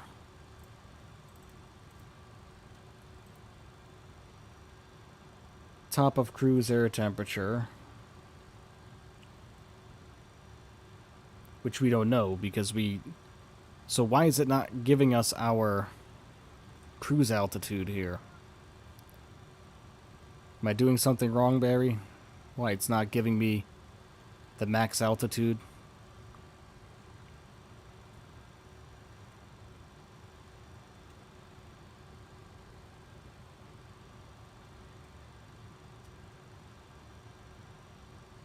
Oh, we have to put in the ISO deviation first? Oh. Okay. Dun, dun, dun. We have to put it in the 017. You put in this whole thing?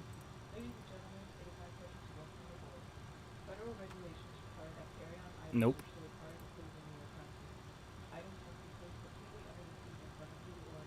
Okay. Got that.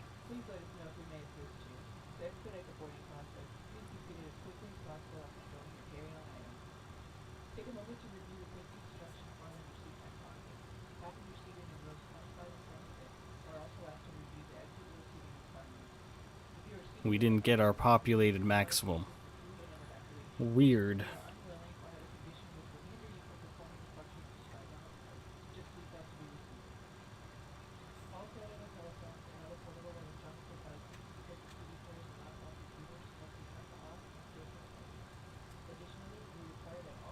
Could it possibly be because we don't have our alternate plugged in? Yeah, it shouldn't matter, right? Yeah, it's not giving us... It's sometimes, I have noticed it has before. The number it says is... P17.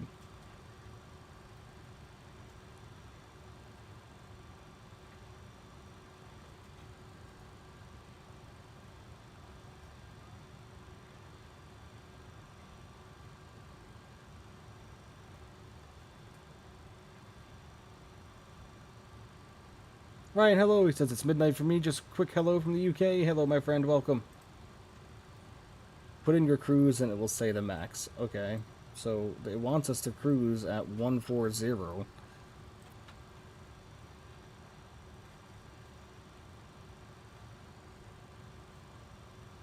And it's not giving us the maximum.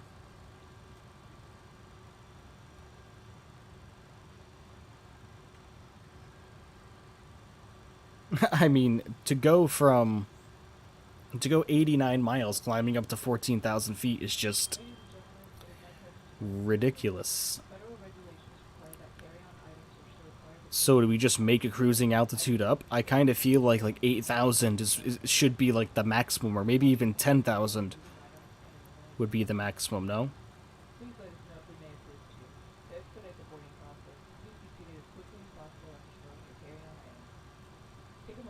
See if you have the top of climb, top of descent in your map. Yep, top of climb is right here.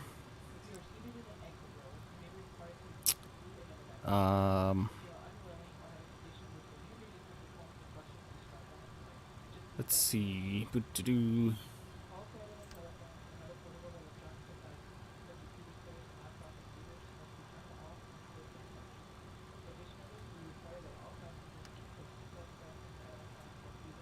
see if we have a TOD. I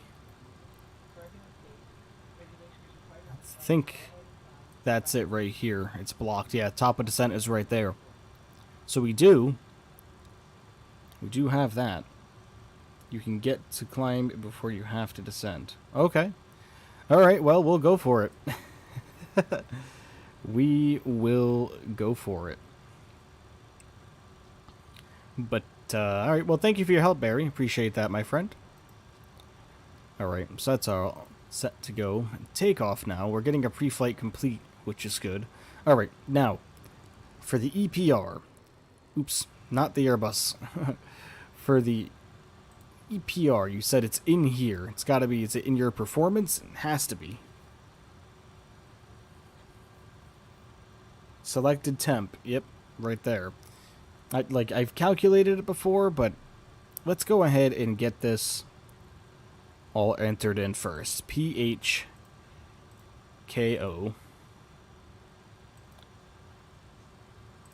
Like we said, we are going out on runway 17, which is fine. Let's get our METAR data here.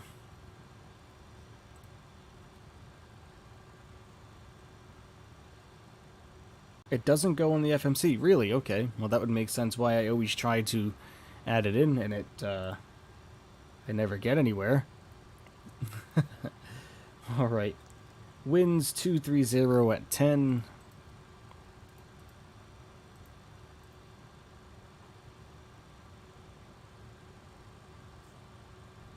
QNH 1015.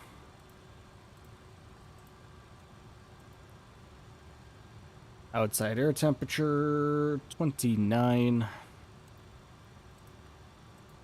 It's hot. Takeoff weight 56,847.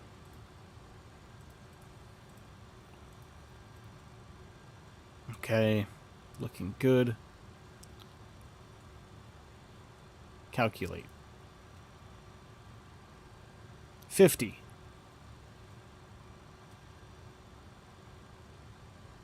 Okay. So what do I do from here, Barry? After we have it here, where does it go? So the black guarded switch that's above the engine mode selector, ART, needs to be off. The engine modes selector. So I know that we have the engine sync up here, ground proximity warning system, engine modes selector. Am I missing it? Oh. Duh. Okay. The little black switch has to be off. Okay, off. Oop. Okay, off. And then I know that we can put in the EPR limit right here. Is that where we need to enter it in? It would be the EPR limit right here and then set it manually with these two buttons if we pull them out. Select takeoff, flex. See, at 3.5 just came up right there.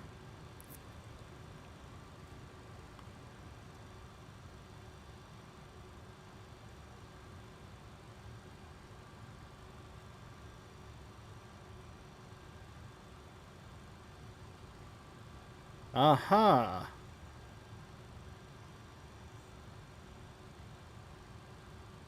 It was 50, right? Yes. Okay. Follow the white line from the flex to button. Yeah, alright, cool. So, now do I have to keep this guard open to keep that on off? Now flight director on, okay. Both sides. Interesting.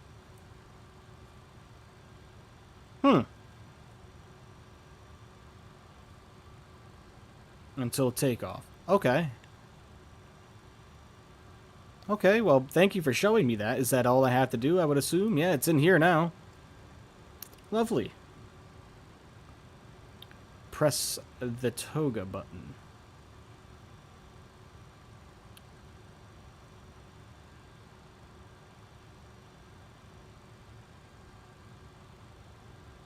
And where be the toga button? As you can see, I don't have a lot of experience in this airplane. I've always just wung it, and I've never used toga with it before. So where's the toga button here? It's not these, is it? Or is it this? Shouldn't be that. Is it that?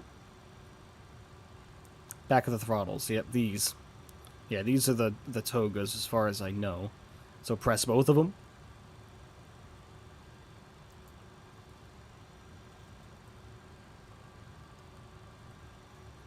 Okay. Alright.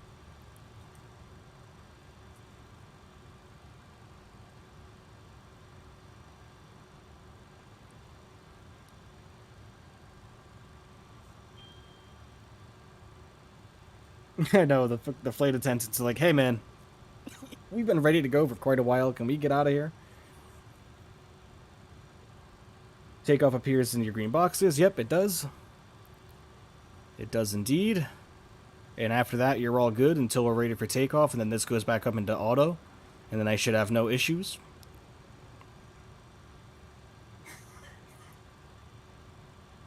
I'm assuming.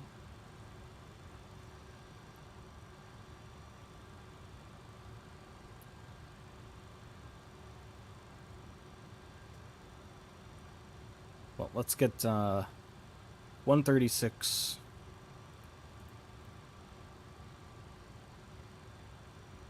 141 and 150.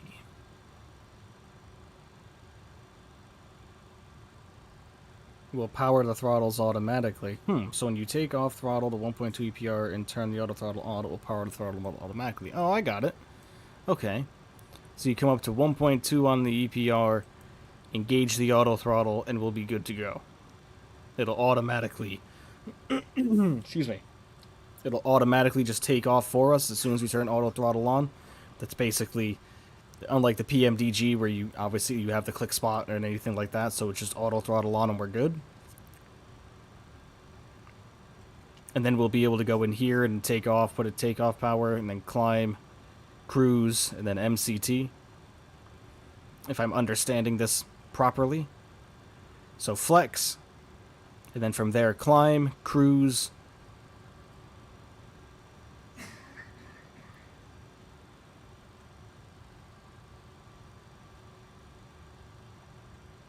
it will engage the power, then it will say clamp.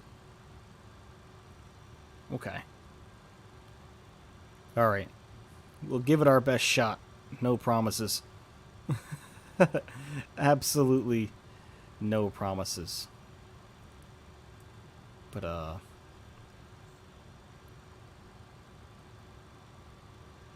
alright. Let's let's get the rest of everything going here, and let's get up and out of here before our flight attendants have a freak attack. Don't bump your throttles after. I will try not to. I will definitely try not to. Okay, let's grab our flight information here from SimBrief. Okay.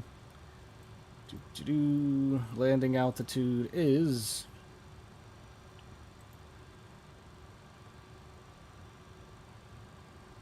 55 feet.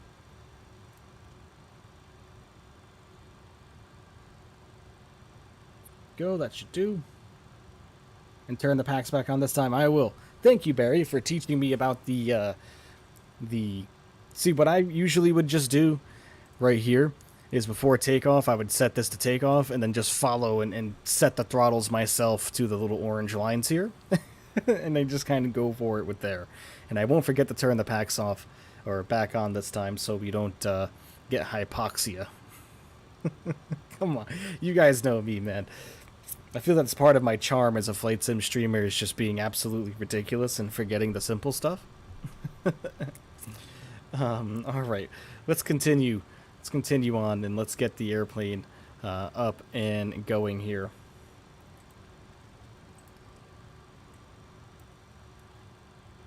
I'm just happy that we have somebody like Barry in the chat that knows if I'm doing something wrong. They won't just tell me in the chat and be like, you're doing that wrong, and then leave and not saying anything. So thank you, sir, for your contributions. Really greatly appreciate that. Let's lock our door. This is all looking good. Okay.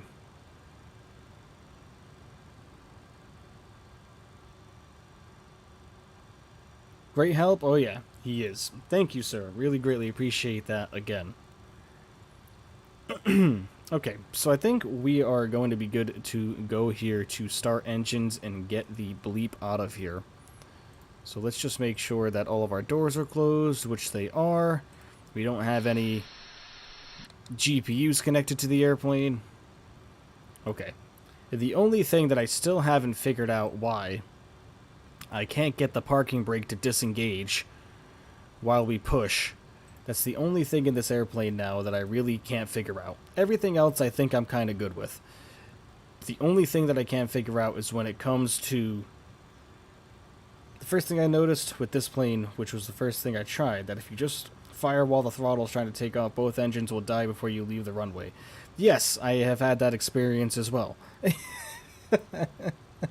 I have had that very... Press the brakes like the PM... See, I try. I've tried. See, press the brakes. Now it's disengaged. But it's this. Watch, I'll show you. See how it says it's still on? See?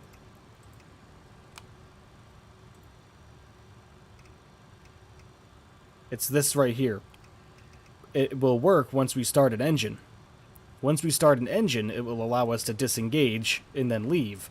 And I thought maybe, hey, what if it's the hydraulics? Turn the hydraulic pump on. Nothing. So I really don't know what the deal is, so that's why I think maybe we can just pull right out of here. We don't even need the pushback. Wheel chocks. Wheel chocks.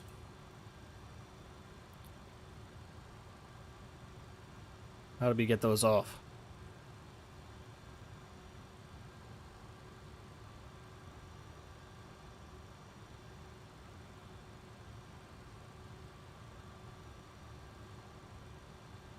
You got the idea? You just start the engine? Yeah. That's pretty much is what I usually do. But anyways, yeah, let's go for it, everyone. Let's, we don't have any fuel in the center. Tanks, starter pump on, starter system A. Packs off. And let's get, right-hand side up and moving. Let's hope for a good, smooth flight this time, everybody. Let's hope for no engine failure on final.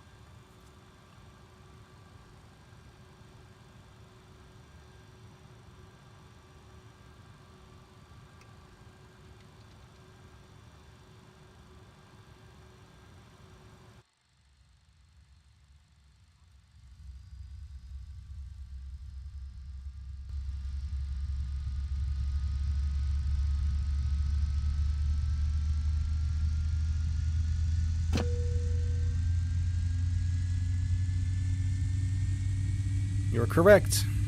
I didn't. Good call. Good call. 5 degrees of flap.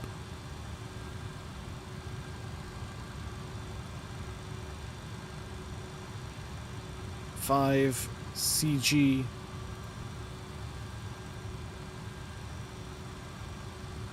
$15.9. That's already set and good to go. Let's make her bark at us.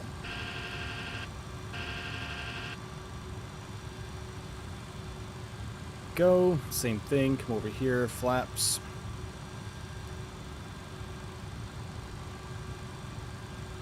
Five. All right. Thank you for the reminder, sir. All right. Left engine. Let's get her up and moving.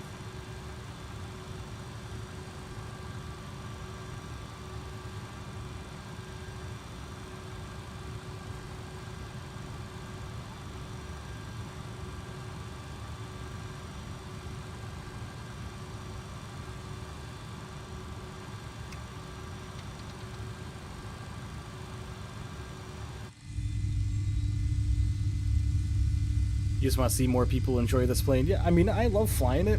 Holy moly, do you see that tug go by with nobody driving it? What was that? You know, I really enjoy the airplane. Even if I didn't fully understand it or know what I was doing, I still really enjoyed it. You know what I mean? For me, that's kind of, you know, and I say this to a lot of people, and if anyone's watched my streams for any amount of time, you guys will know that I will say, hey, you know what, guys? This is a simulator. This is a simulator, right? This is not real life. Got the packs, don't worry. You know, this is a simulator, everybody. Remember that word, simulator. And so that's why, you know what I mean, like when I tell people, you know, you might see me do things that aren't exactly, up to snuff. And that's why when I learn how to fly an airplane to the point of where it flies without barking at me and giving me all kinds of warnings, that's kind of just the method I stick to. But we seem like we are good to go, so let's release our brake and let's get on out of here.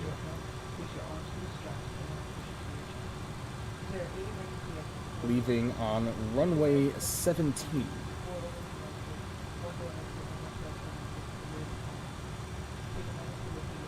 All right.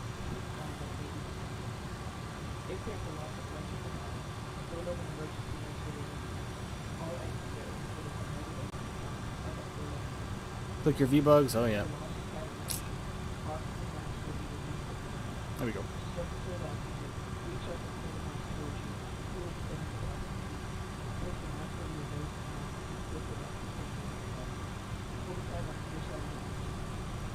Now, like I said, the only thing I would obviously rather not have happen again is the engine failure on final. And at that point, if I have an error with that again, I'm thinking it's either my install of the airplane and I should just completely reinstall the entire thing,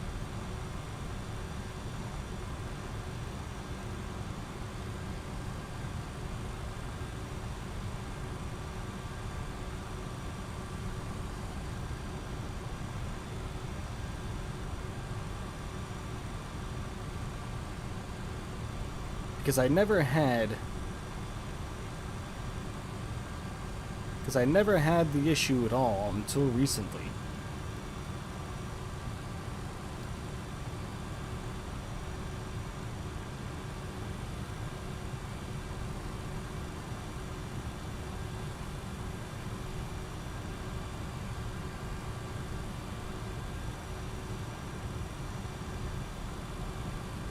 Thanks, Barry. You're gonna have me flying this plane like a pro in no time.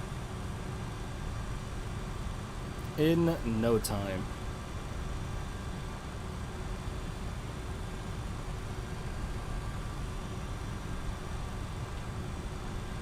And then maybe we'll... God darn it. You know, I need to...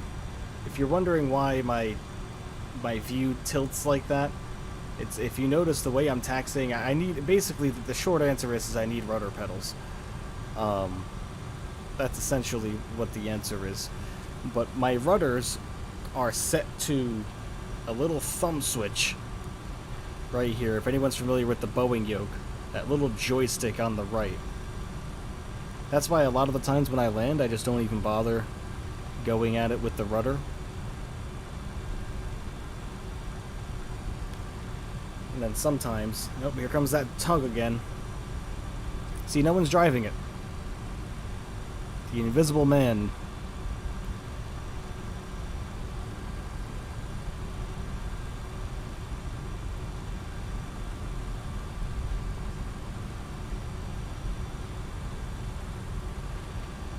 But, yeah.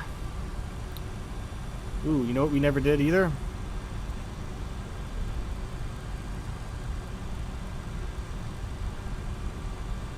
We never did this.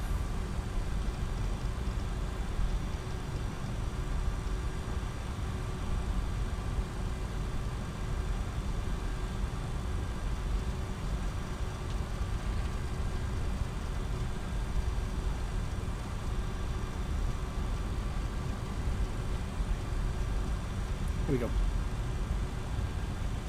You weren't going to say anything. Yep, just park that truck right there, bud. You know, what a ginormous control tower. That can't be accurate. No way. What kind of control tower is that for such a small airport like this?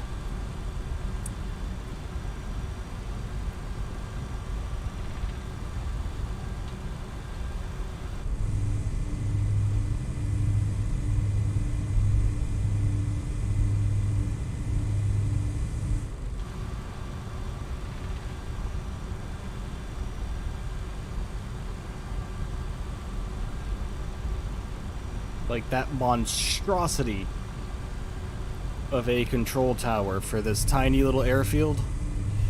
Something just screams that's not right. Click your altitude knob so it arms. Ah, yes. Boop.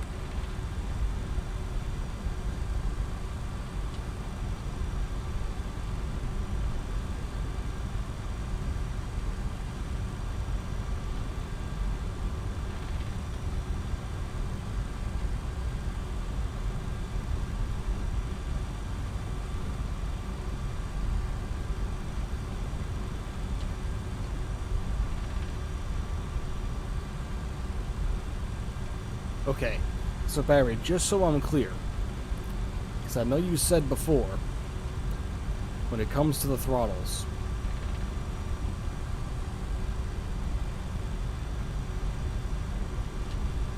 when you take off throttle to 1.2 EPR and then turn the auto throttle on, the throttle will automatically come up, kind of just like Toga on a Boeing, but different.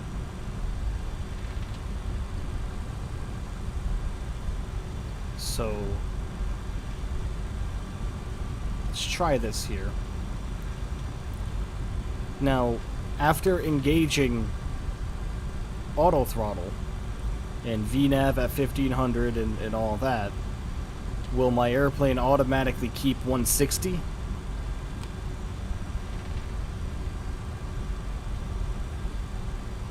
Or do I have to click the speed button, or will VNAV kind of take care of that all from there like it normally would?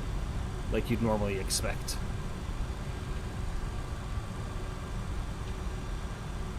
Throttle halfway, auto throttle switch and lever. Okay. It will hold climb thrust, alright. Gotcha. And then from there, the airplane should adjust its attitude, its pitch, to maintain whatever speed we have. Okay. Well, I mean, in this case, VNAV engaged, it doesn't matter. But, alright. Let's give this our best shot, everybody. We're not going to turn and burn either. We are going to line up and wait.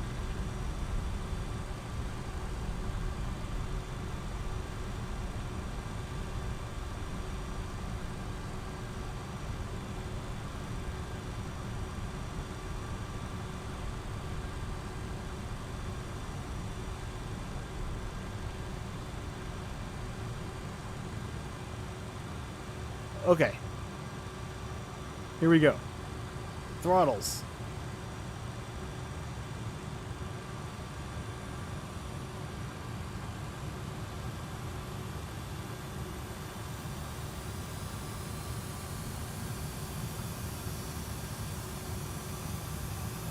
All right. Auto throttle.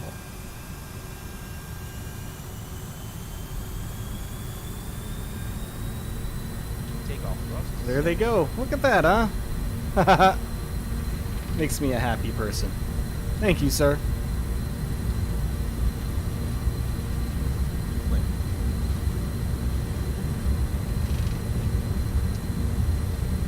80 knots for object.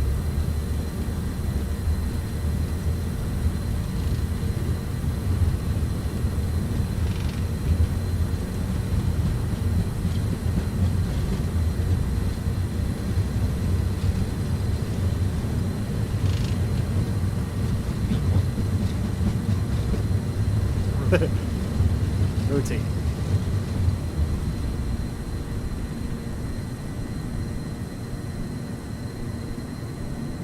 Positive rate. Gear up.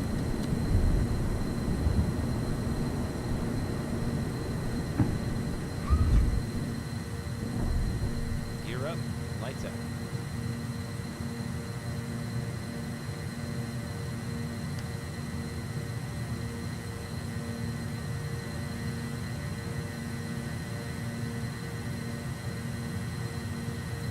Oh. Easy does it, airplane.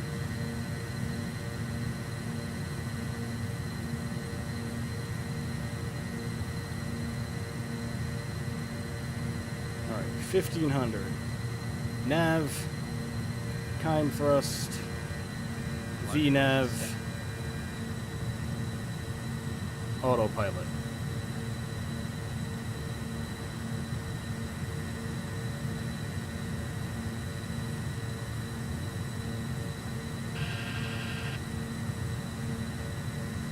Well, okay.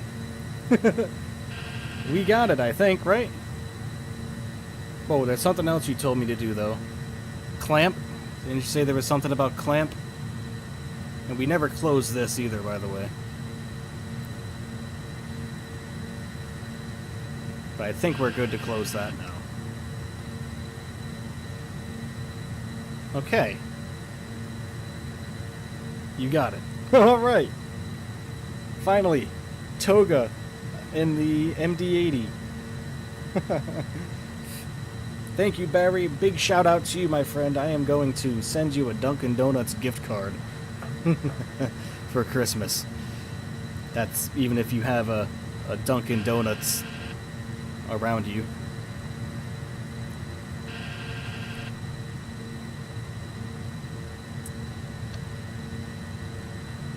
Lap 0.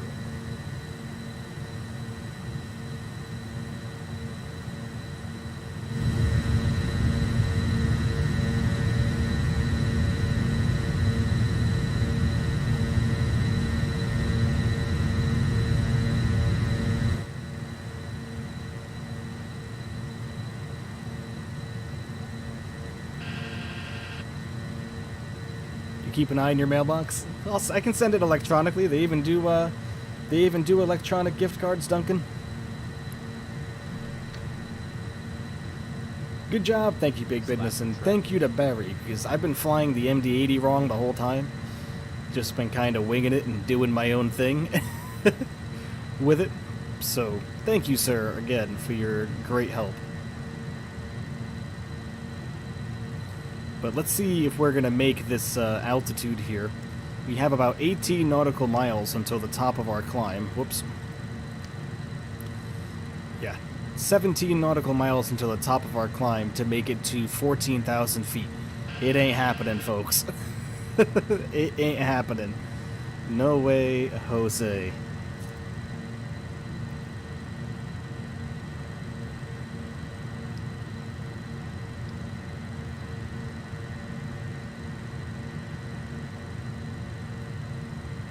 No worries, hope it fixes your engine issue. I hope so, man. Do some acrobatics? Not in this bird.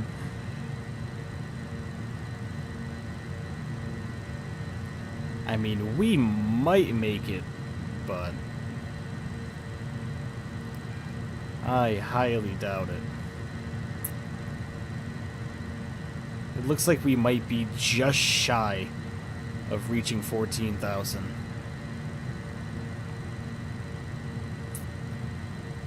But I'm sure the airplane is going to do... Actually, no, we will make it. We're going to make it before top of descent, at least. It looks like it at the rate that we're going.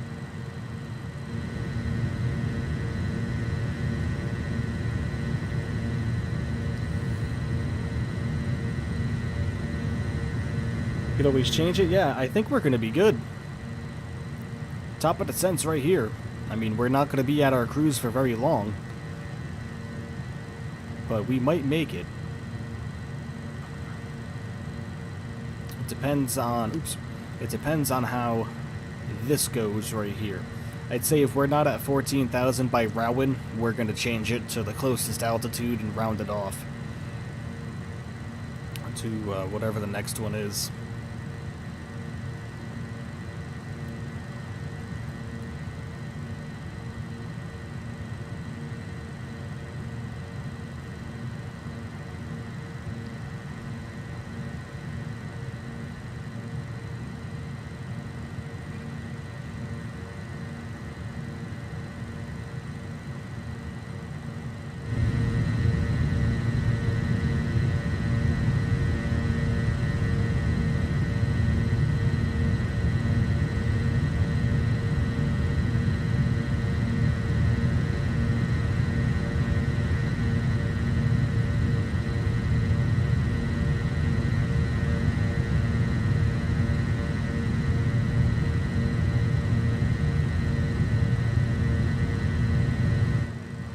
Goes 10,000.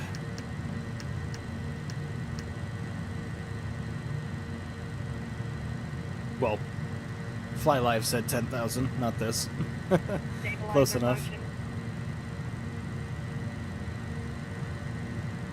Yep, now we're accelerating, which really makes me think that we're not going to make our targeted cruising altitude.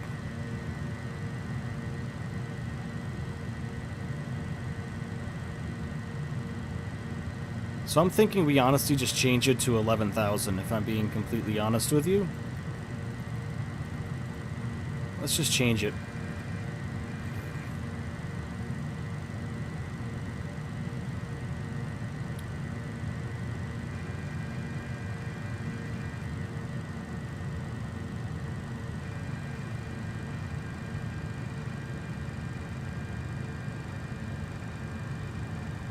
Oops. Damn it. Ooh, not 110,000.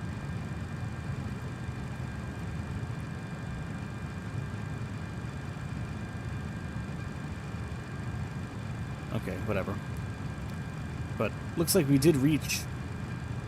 So we should be alright from here. I don't know that that matters now, but okay. 25 nautical miles until the top of our descent. Alright.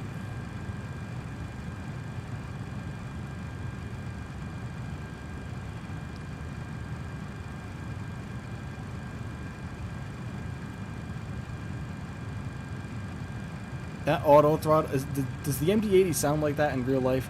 That would drive me nuts. Oh my god. If there's a way I could find out how to delete that sound out of the sound folder, I would. Because that's just, ugh. I mean, I know it's there to let you know that the throttles are moving, but it's makes my ears bleed.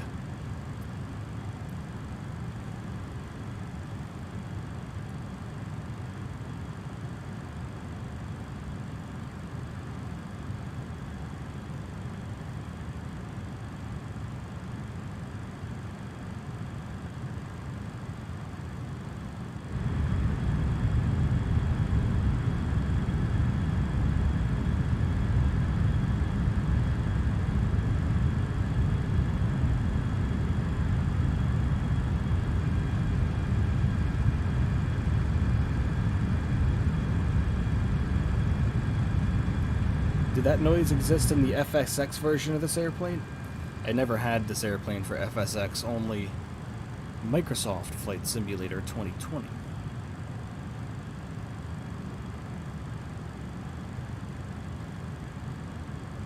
Wish you could quicker brake you could pull to stop it, yeah. Oh geez, MCDU message. Reset altitude, oh yeah.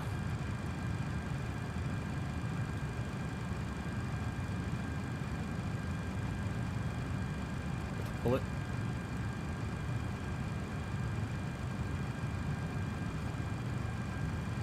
But we're about to go down anyway, so let's grab our altitude.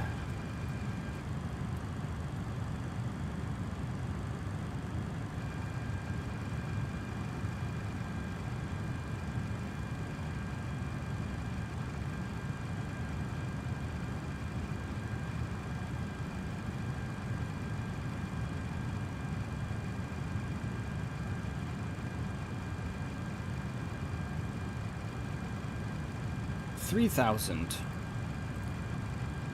thousand feet.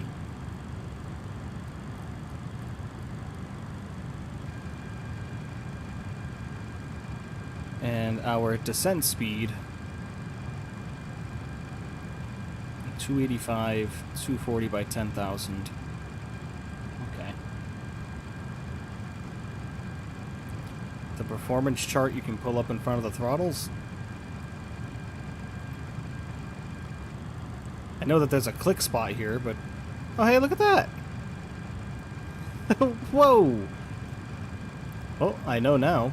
I knew there was a click spot there, but... I never really clicked on it.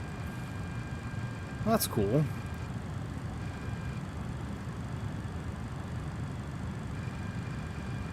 Hmm.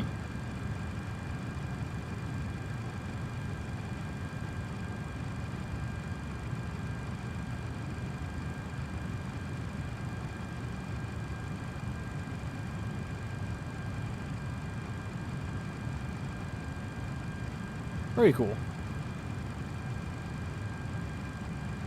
Scroll to change the weight for your landing. Gotcha.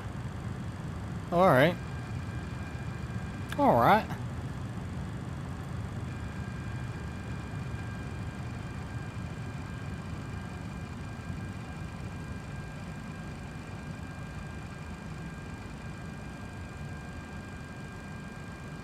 Well, there's top of descent.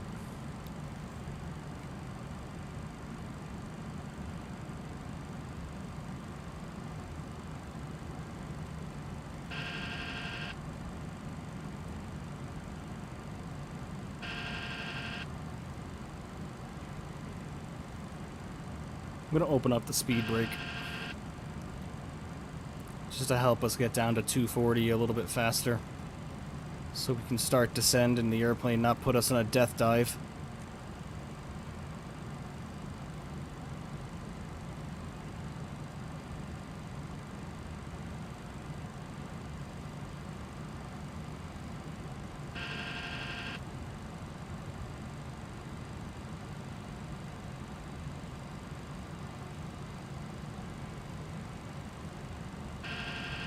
Burner, hello my friend. How was the process to bring her back up? Well, with the good help of Barry here, pretty much being my flight instructor, as if I was actually getting my type rating. See, there goes that death dive I was talking about. As if I was actually getting my type rating on this airplane, Barry instructed me basically throughout all the things I was missing when it came to getting the airplane up and running properly, especially with the FMC and configuring the airplane for takeoff. So thank you, sir. Big shout out to him again.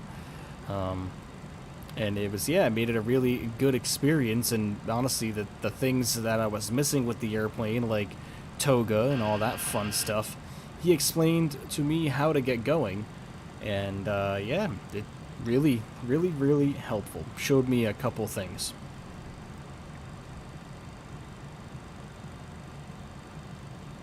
Can you? Where is it? It's over here, right? Because I know the compass is behind us. Where is it? Where is the compass?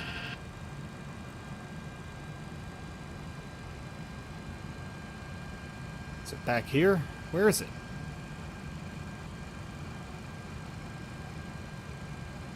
Is it not modeled?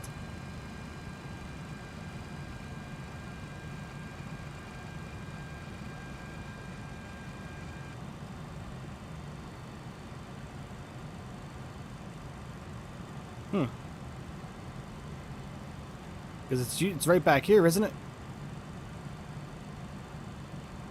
Interesting.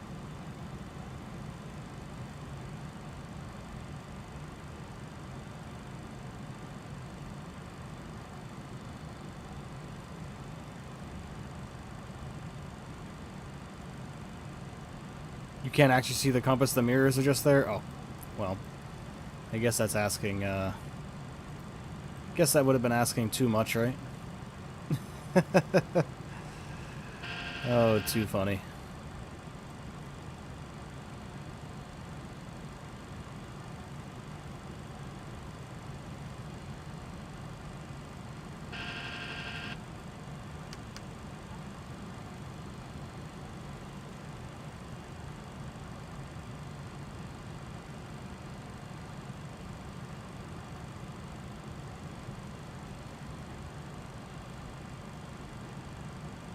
Doesn't look like we are actually going to make our altitude.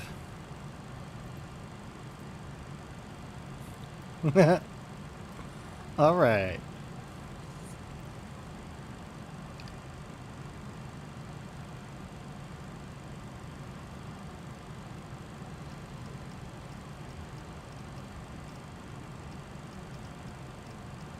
Now, the one thing I never understood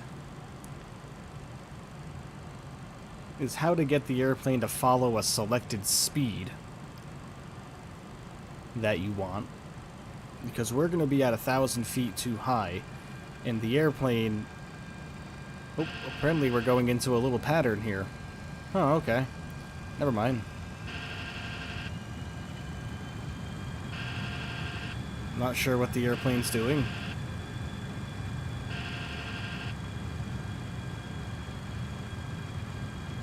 Not sure what the airplane is doing.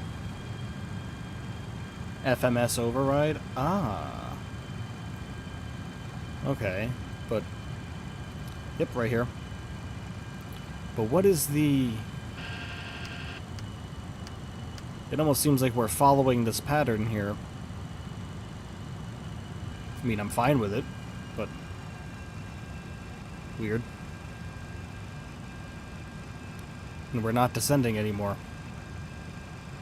Is it because I didn't have approach mode on? Is that why? Did I do that? I'm assuming that's why. I didn't have approach mode on.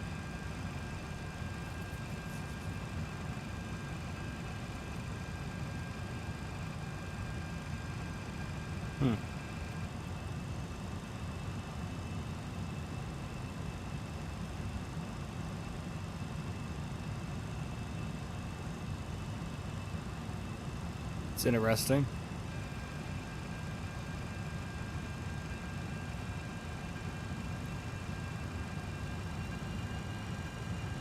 You're in VNAV level. So does it mean I pull this out?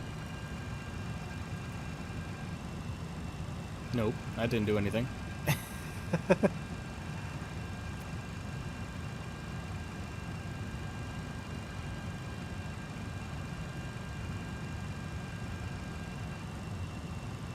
Well, either way,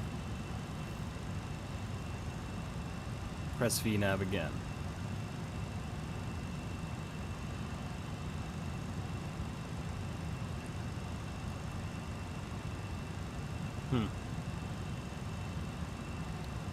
Either way, I want to slow down.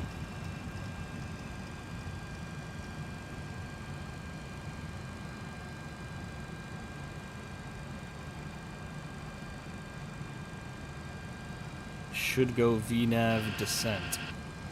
Yeah, it ain't doing nothing. We have VNAV level.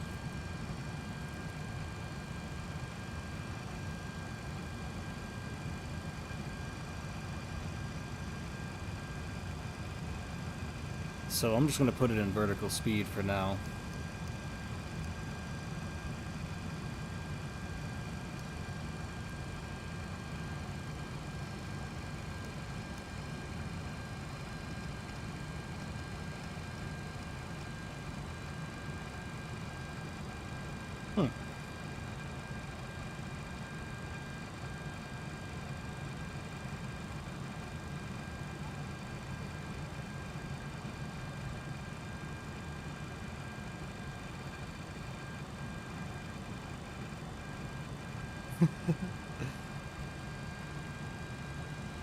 FMS altitude on the hold you're in. Yeah, you know what? I think I remember seeing something that said hold in our legs. Yeah, hold. Hold at camps. Or maybe, I don't know. This is about usually where I just kind of force the airplane to do what I want it to do. If I'm being completely honest with you.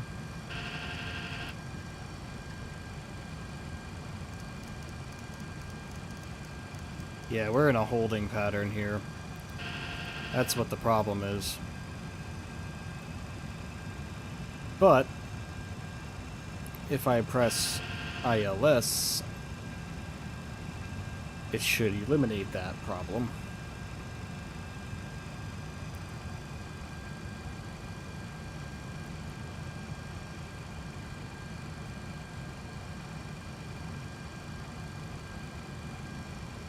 Direct to waypoint after the hold. Yeah, it'd be TEBS, of which we need to be at 2400. Yeah, so direct to, and then TEBS.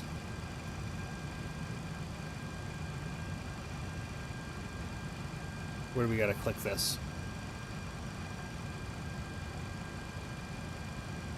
Aha.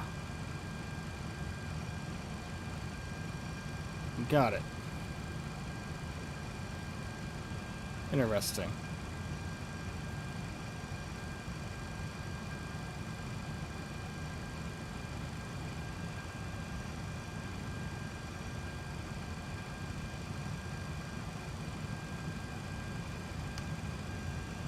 But either way, we are still too high and too fast. And now we're holding. So I'm going to get all this off and just start doing this manually again. And I think we are just going to fly the approach from here on out, if I'm being completely honest with you. Because there's our runway out here. I have plenty of experience with flying airplanes manually, so I think we can get this on our own. Jose, hello.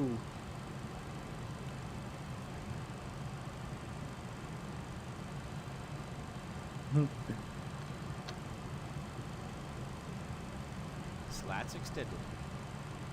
Get our slats extended. We're gonna have to dump everything we possibly can, even though we are way too fast. 2500.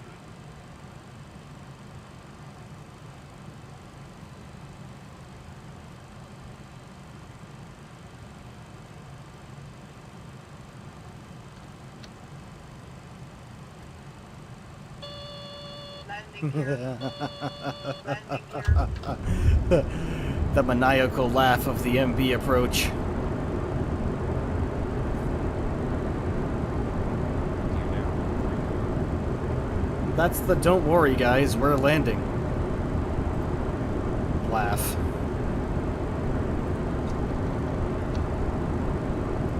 That's the this airplane hates me laugh. Oh, there goes the engine, look. The engine just cut out. Flaps. I don't get it, guys, with that engine issue. That's the strangest thing. Well, luckily we're coming in too high, which which will help us with the engine issue.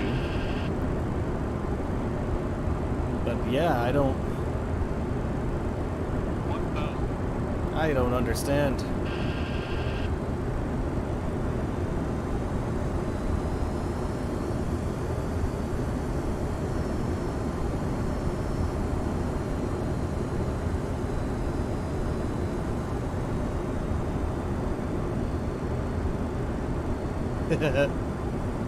Oh jeez. 400.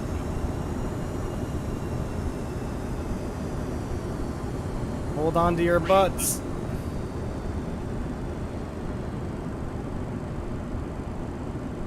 Sink rate. Sink I rate. know, sink rate. 100. 50, 40, 30, 20, 10.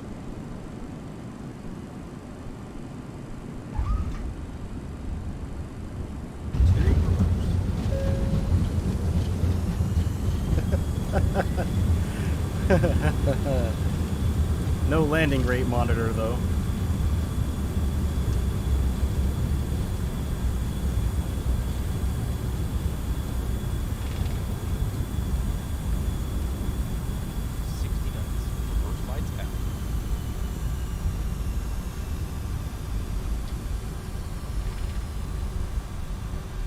Hey, when all was said and done, I mean, we had a centerline touchdown and a smooth touchdown.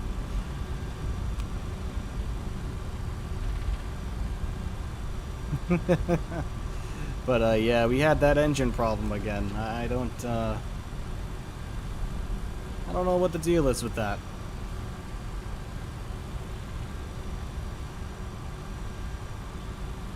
The off engine is still in reverse. Yeah, I don't know, guys.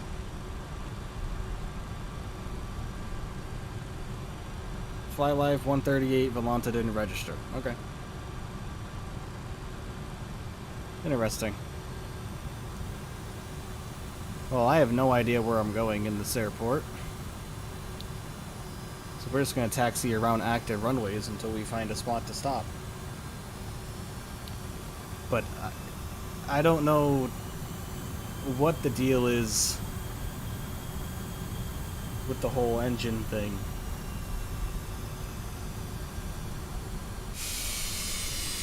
Like, yeah, and it's in reverse.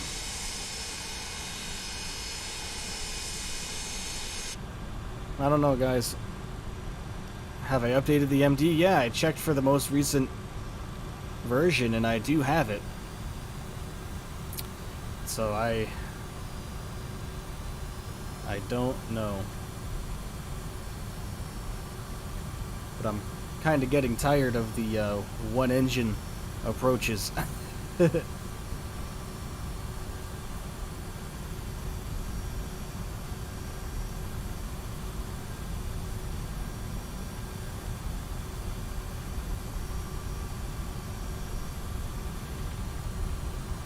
Try downgrading? Oh yeah, that's right. That's a good idea. I mean, I could give it a try. Won't hurt. That's for sure.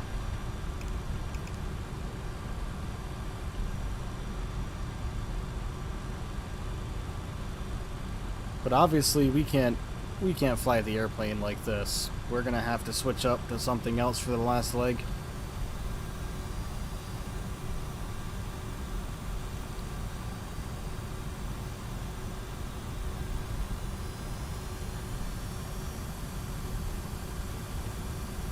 Does Hawaiian Airlines operate 737s? Because I'm more than happy to take up the 737-700 or 800 for the final trip.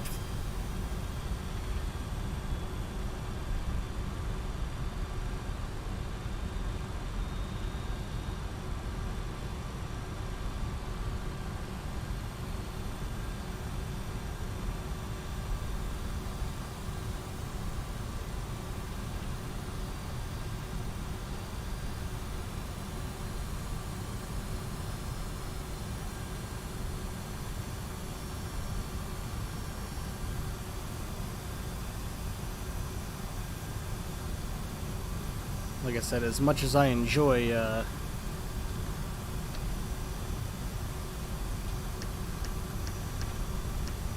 landing with one engine every time, it's starting to kill the experience.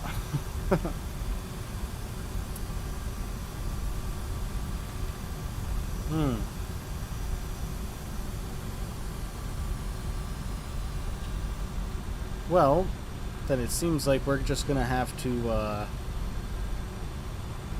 pick a random airline in the 7-3 and use that for the final leg.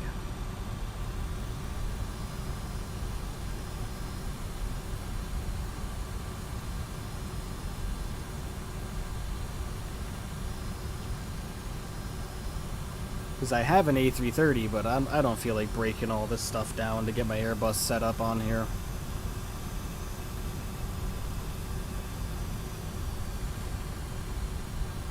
If we had a few more legs to do tonight, I would definitely go for it. But this is going to be the last one. Coming up here.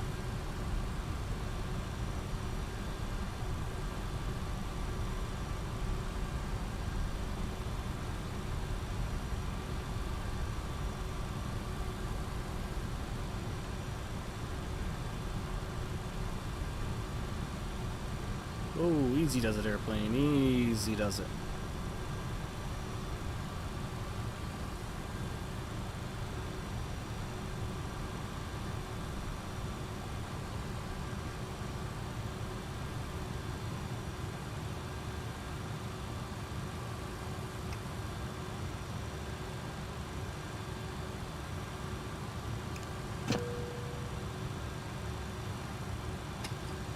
Oops.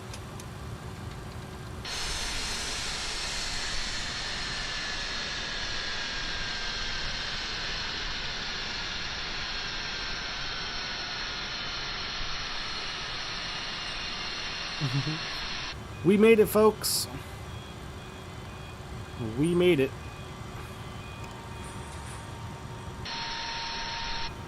Well, turning the auxiliary hydraulic pump closed our shells here, clam shells. Yeah, I don't know. I'm gonna have to do some research as to why my MD-80 still gives us that issue. Let me just do a quick search right now.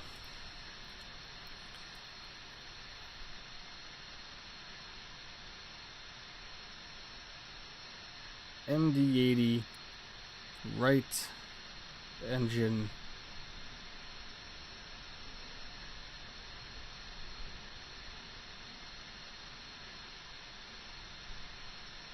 shut down.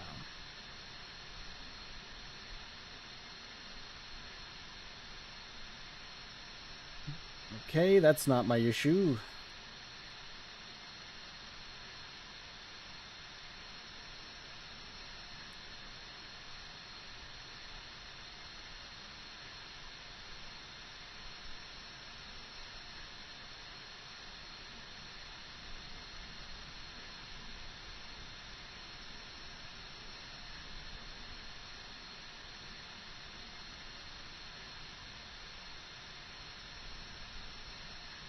Yeah, I can't find anything else. I mean, I guess I could go into maybe a Discord. But, yeah. I think we're going to have to switch over to the 737 on this last one, ladies and germs. And I'll just keep you with me the whole time in the selection menu. Just because that, yeah, I don't want to have that same issue happen again.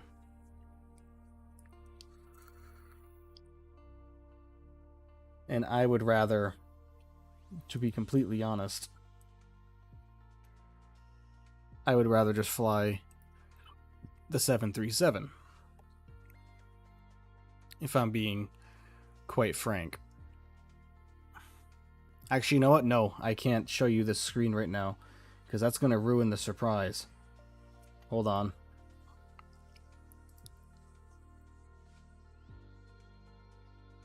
That's going to ruin the surprise of what airplane we have coming up. and I am not about to do that. Alright. As far as what airline to fly, I mean, I really have no idea. I think I'm just gonna pull up my favorite livery that I have for the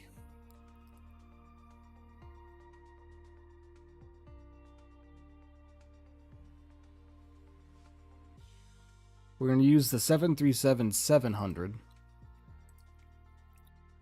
for this last one. Okay. Set this as departure. Okay.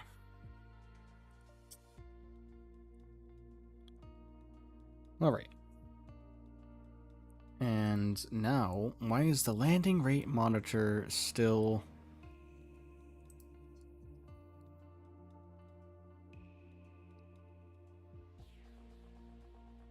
Overlay,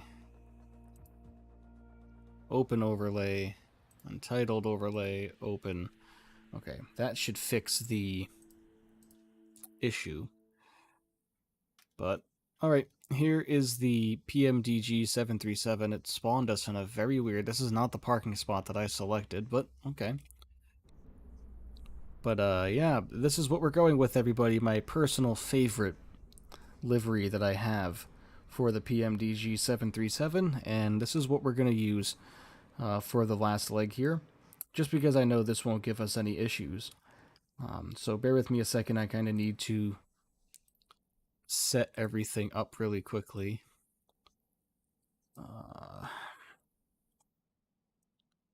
For this last one, flight number could remain the same. We're just a Hawaiian Airlines MD-80 or 717 disguised as a 737-700 Southwest.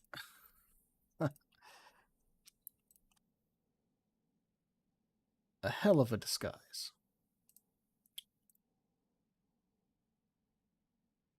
Bear with me a second. I'm just doing my flight plan and generate.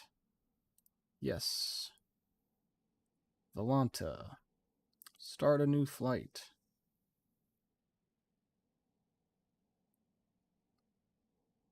Add flight plan. Check sim brief. There we go. Alright, Volanta's all set. Landing rate monitor. Get that all pulled up. That's good to go.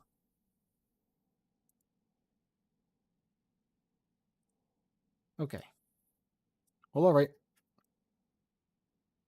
We're using the 737 for this 24-minute flight. Our last leg of the journey. Heading over to Lihue, the island of Lihue. So without further ado, I guess, let's head up to the overhead panel here. And let's get our battery switch on. It's down to standby power. Let's get our emergency exit lights armed. Let's get our nav lights. Those are already armed. And let's get our APU fired up. Left aft fuel pump can come on. APU fire up, please.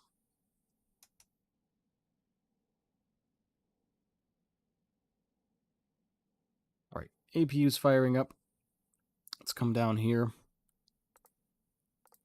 Let's get our fuel entered in. Of course, this is in pounds, so let me switch this real quick. Generate.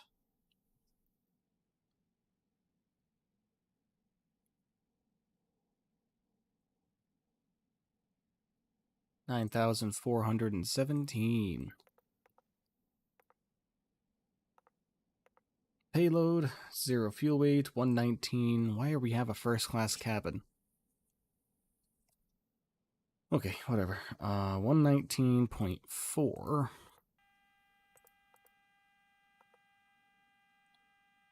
Go. Sounds like our APU fired up with no problem.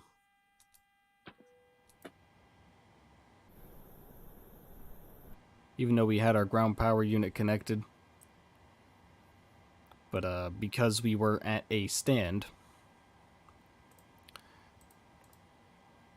Ground services. Let's release the ground power unit. Come back over top. Let's get our IRSs into nav mode. This can come up to APU Gen. Come back down here. We'll go to init. Oops. Well, we got to go to menu first. FMC. Position init. Just take the last position. That works perfectly fine every time. Let's get our route up and going.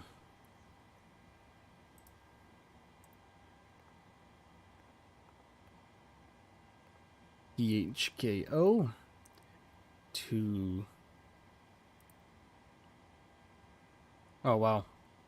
Did I seriously not switch this around? No, I didn't. Actually, our last flight, I think, is a lot longer than this. Because I forgot to... For whatever reason, Wait, I don't think it is. What's FlyLive say? No, never mind. Not very long at all. I mean, it's a lot longer than the one we just had. This one should be about 45 minutes. Yeah, 42. Ooh. But we got to get our fuel set back up here. PHLI, flight number, we'll do the same thing. Oops, not 4. Hawaiian Airlines, 217. There we go. Leaving out of runway 2. Not in database, okay. 2. Not in database, okay. Wait, what? Why is SimBrief doing this? It keeps...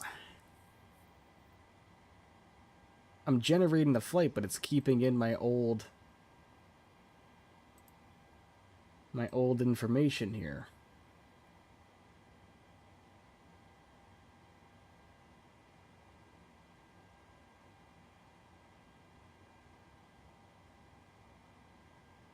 According to SimBrief, there's a runway 2 where I'm at.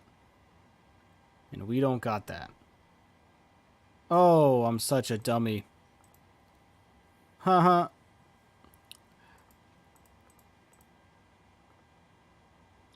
I am not really showing a vow of good confidence in myself today, ladies and gentlemen. Still invalid entry. Try it again with just 2. There it is. Alright.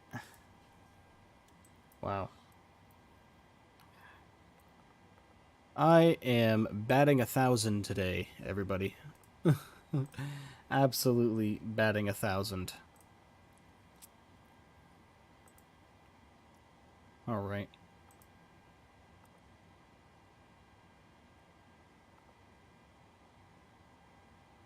A direct arrival. Nice. Okay. Come back over here to our route. From LNY, we're hopping on the V16 airway. From there, we're going to Napua. And then from there, direct to LIH, and then to our arrival. Okay, let's go to our legs. Let's go through this here. Looking good. Execute that in. Let's come back to the legs page, though. And... oh, we're still aligning, huh? What's, 4 minutes? Okay, no big deal. We got plenty of stuff we can do in the 4 minutes, like coming back over to our fuel and getting that in properly, because we had that wrong. 11,193. There we go. Our payload stayed the same, but the fuel changed. Okay. Now, let's get our performance all set to go. Our zero fuel weight is 119.4. Nice and heavy. Oops. For this dash 700. There we go. Like we said, our reserve fuel is 2.2. Cost index 12. Cruising altitude 300.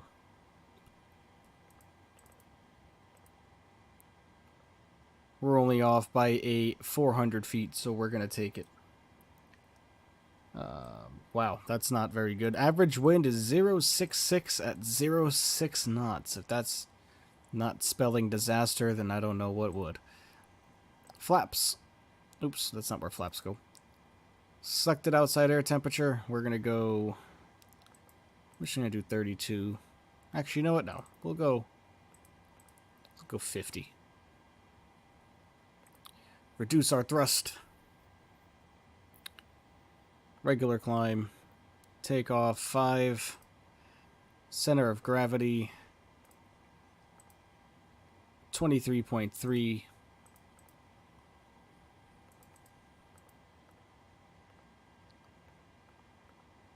Alright.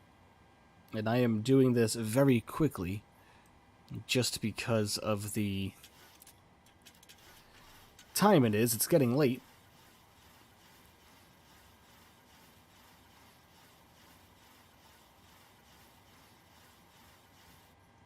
Alright, that should do it. Alright, as far as the FMC is concerned, I think that we are pretty much good. That's looking fine.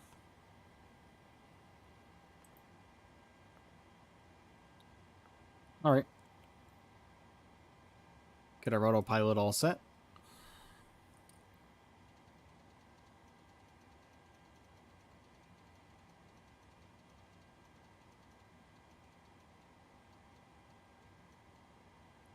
$30,000 feet. Let's grab our... Oops. Let's grab our V-speed 130, well, V2, well, 144 here for V2 plus 10. There we go. Lovely, our runway heading.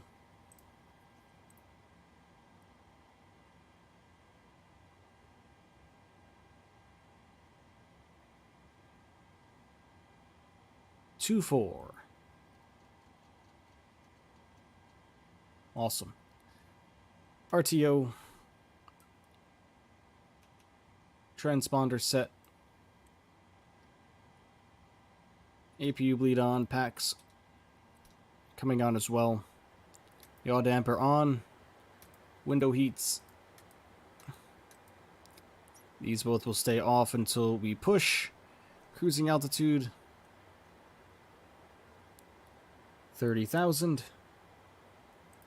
And now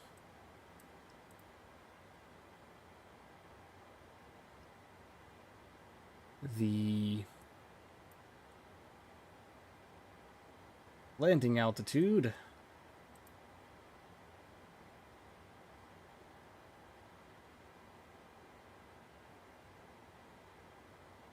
$152.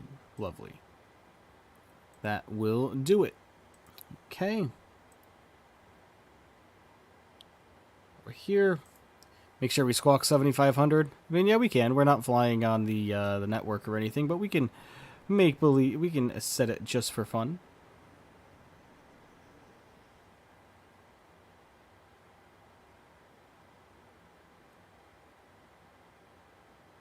Why will it not let me?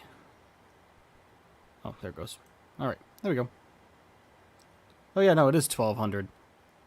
1,200 if you're just messing around, right? There we go. Lovely.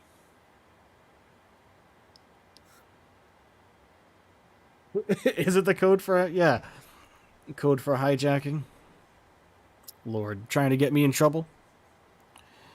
But alright, I think we're pretty much good to go here. Seeming as I know that GSX works with this PMDG, we're just going to ask them to prepare us for pushback and departure. We need to come down here in ground services and remove our wheel chocks. Go, that's all looking good. Come up overhead, get our packs off. Hello, Captain. We're ready for pushback. Fuel pumps on. Everything is looking wonderful. Seatbelts. Propeats. Hydraulics.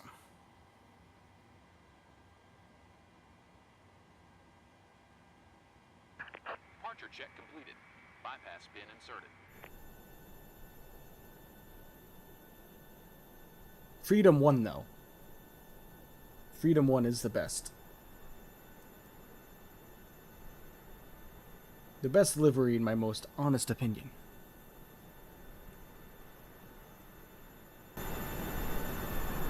Simulator sounds turned up, didn't realize I had them so low. Alright.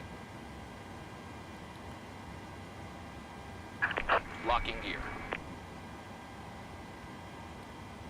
Locking gear.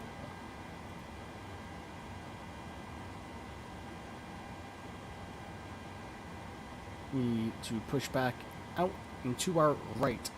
Let's see what these guys do.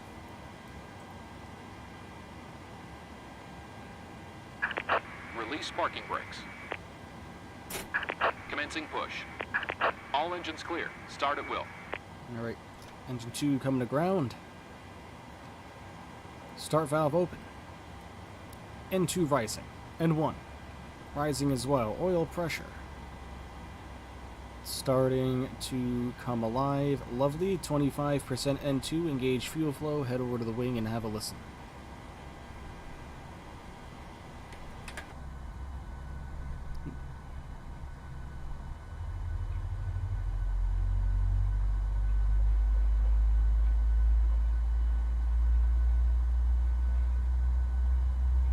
Oh boy.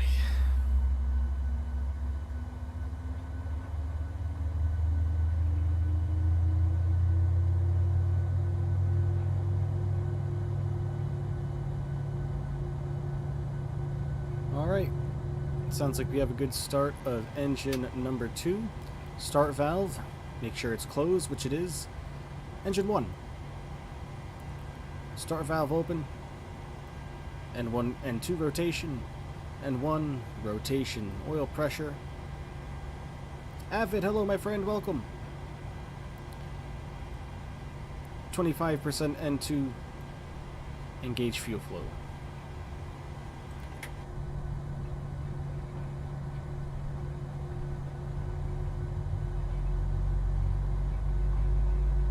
And yes, I know everybody, the thumbnail and the video title does say the MD-80 for Maddog Monday.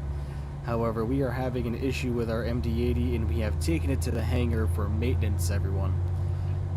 And the main reason behind that is we have a right-hand engine failure on every approach now. Doesn't seem to matter where we are, doesn't seem to matter what we do. We even had Barry here in chat giving me expert instructions on how to start that airplane, and for whatever reason I just seem to still have a problem, so I couldn't tell you guys what the issue is. Set parking brakes. Cockpit to ground. We have a good engine start. You can disconnect. Alright. Oh, we're gonna come over here for that, right? Back here.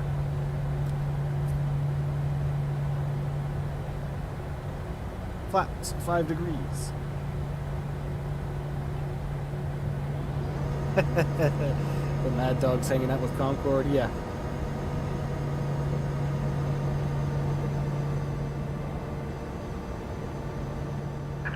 Unlocking gear.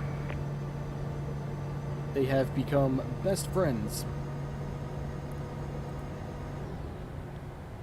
Oh my goodness. Alright. We're just waiting for them to do their thing so we can get the bleep out of here, everybody. Tow truck disconnected. Bypass spin removed. At least we're in an airplane I know will behave. Left is clear.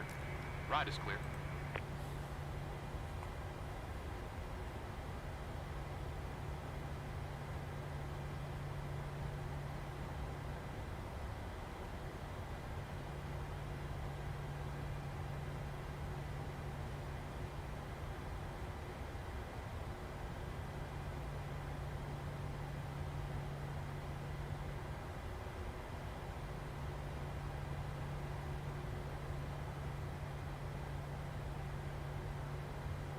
See ya, bud. I just don't understand why he... Why am I going in slow motion?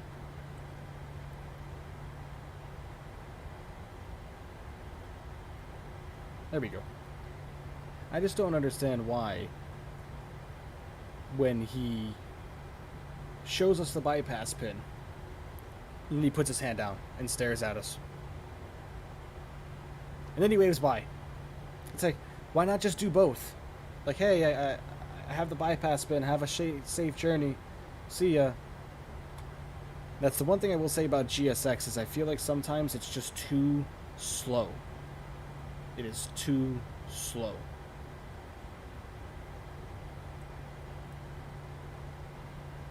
Too slow, damn it. Alright, let's get moving. Parking brake released. Throttles. Some power to get rolling.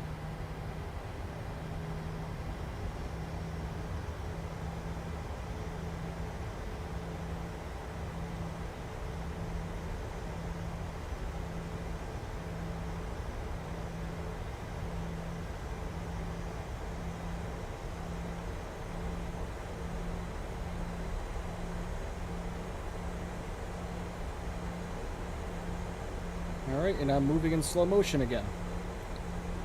What is the deal with the camera right now? Alright. Not sure why that keeps happening.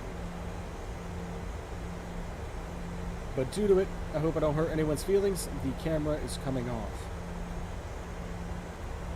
Sorry everybody, you don't get to see my beautiful face for the last leg of the stream. I hope I'm not hurting anyone's feelings.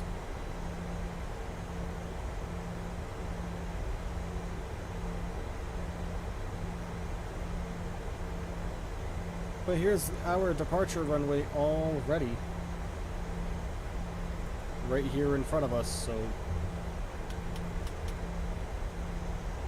hold on to your hats, everybody. And let's go to Lihue for our last leg of the day.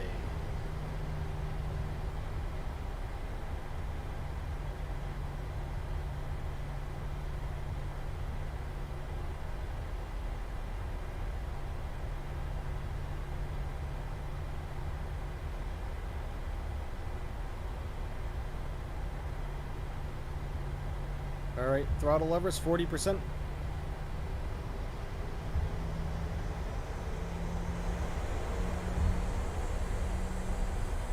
And toga.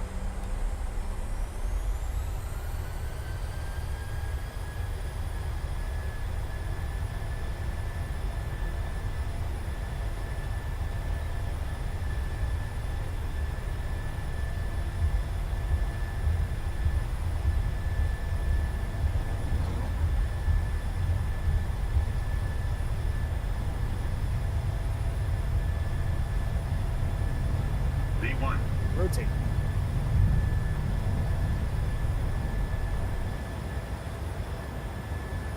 And up we go. Positive rate, gear up.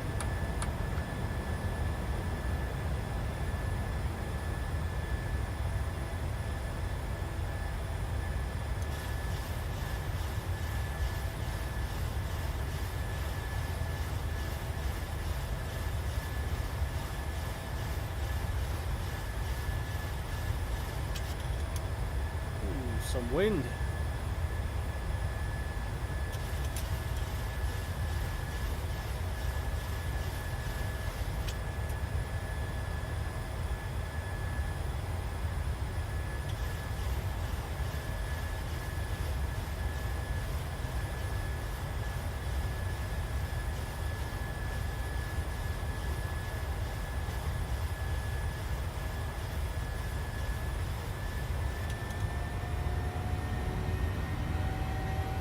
And up to climb power.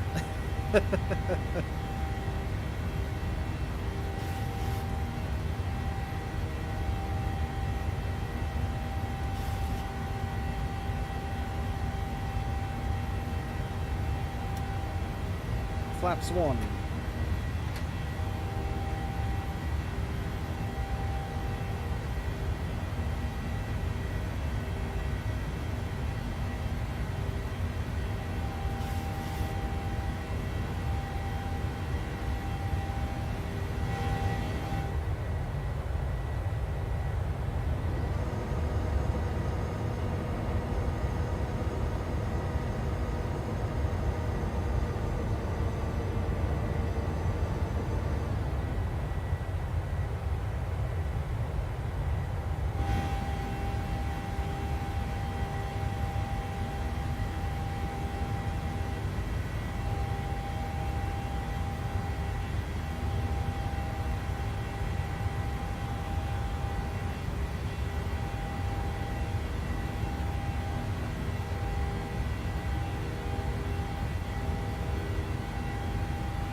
Call this the rocket ship climb.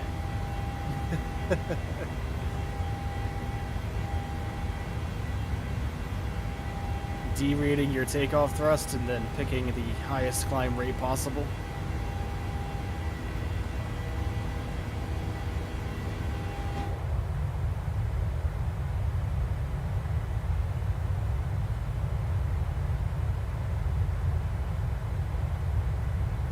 Sure, people are real confused.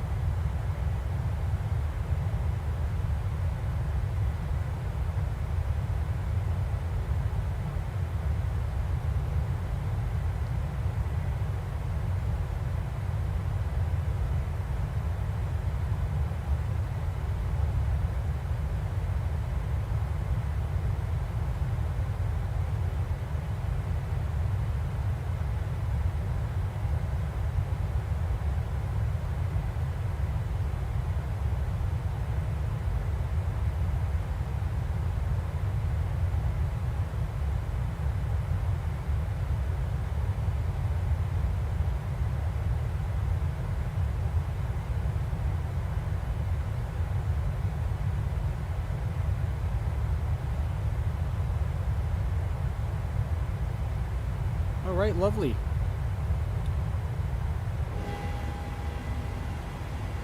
10,000.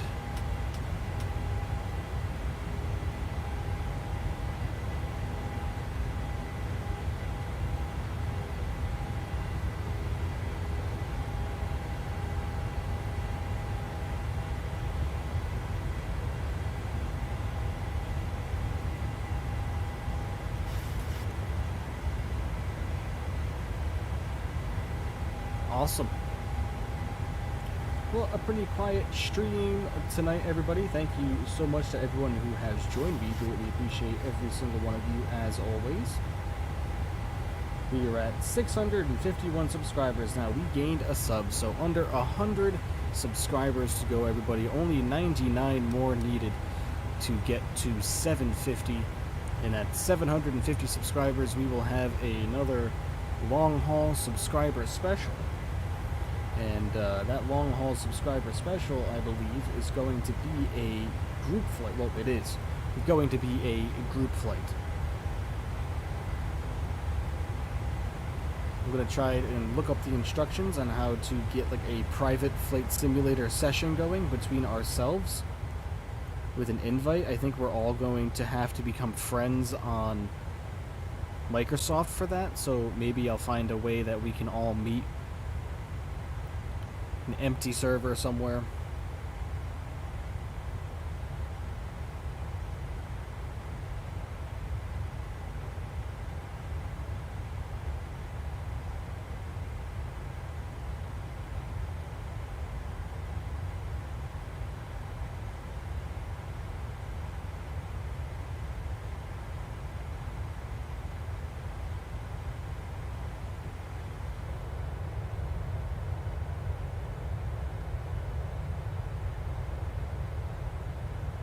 Well, let's hope for a nice, lovely butter on this last landing, everybody.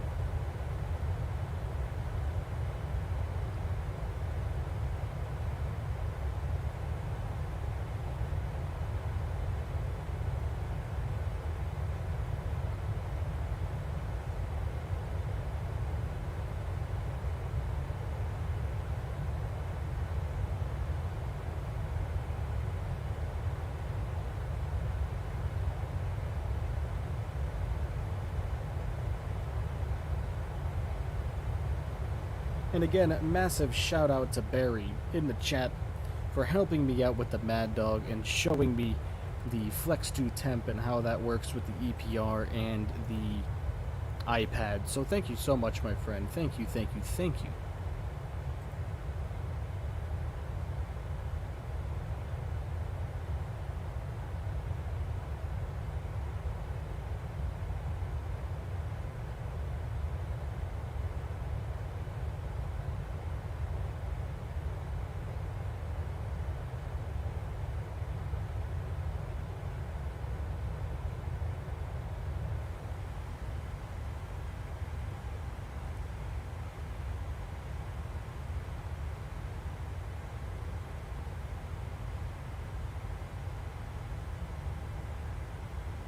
"28 nautical miles to go until the top of our climb, and only 187 nautical miles until Lihue."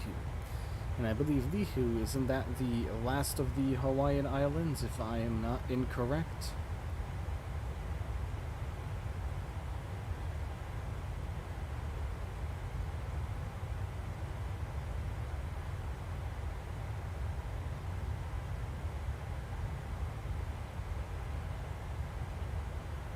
Or one of the last.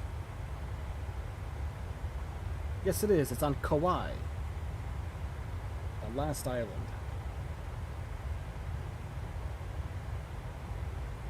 Hopefully you can figure out what's going on and get some good flights with her. Yeah, we were doing alright with them.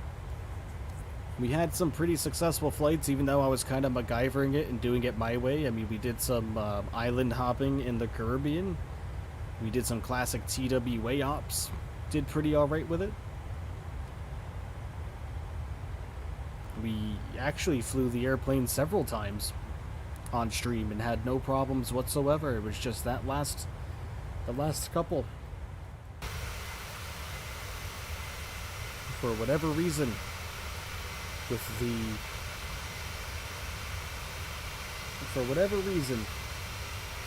the right-hand engine just keeps stalling out on us, and like I said, I went and I just do basic Google searches, you know what I mean? Just MSFS, Fly the Maddog X, engine problems, and just go through the Google searches and all the forums. But whenever I search that up, it seems like the only thing I get pulled up are people that can't get the engine started because they don't have the pneumatic transfer or cross-feed valves, whatever they're called, open.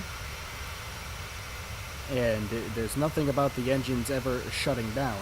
There's people that had an issue with the Maddog that when they went to the main menu, if they were in the middle of flying and they would hit the escape key, the engines would both shut down, or one or two of them would shut down. Luckily, I never had that issue, but it's a fantastic airplane and it handles very well hand flying it. Like, you know, I know a lot of people say it flies like a brick, but I love the feeling of heavy control surfaces. So yeah, because the last time you had two flights where that didn't happen, yeah, we've done the Maddog a few times. We've done a classic TWA, we've done Frontier ops with them, we've done American, we've done Delta, I'm pretty sure.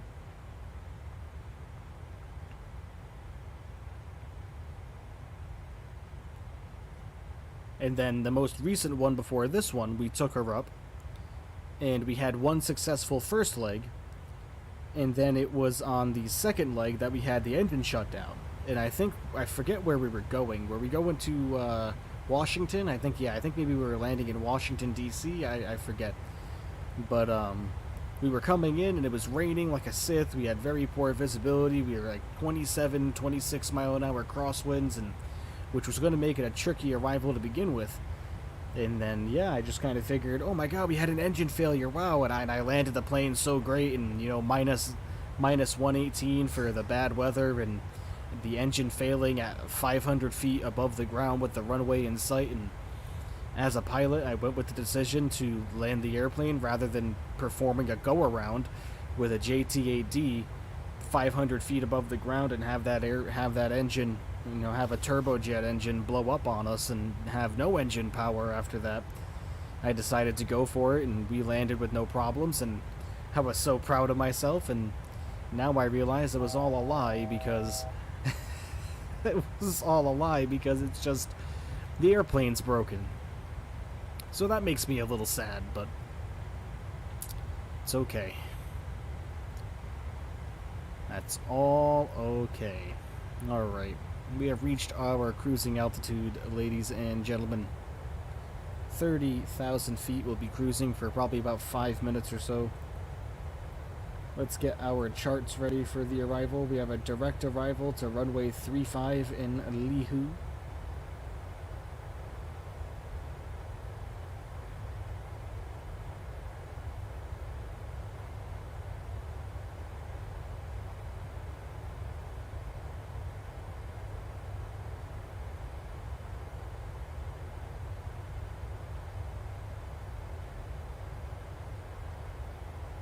So fingers crossed, fingers crossed.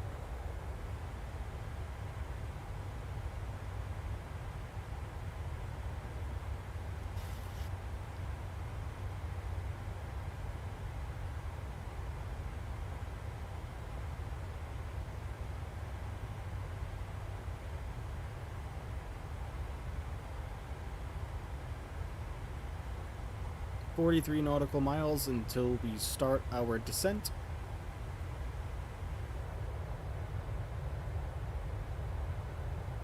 Anybody anybody in chat ever been to Hawaii in real life? I have not. It's a bucket list destination for me, along with Europe.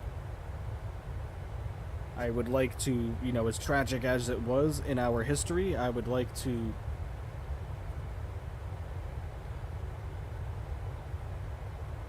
go to France. I would like to go to Poland.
Ever seen Mentor Pilots videos? Yes, I have. I've seen a few of them.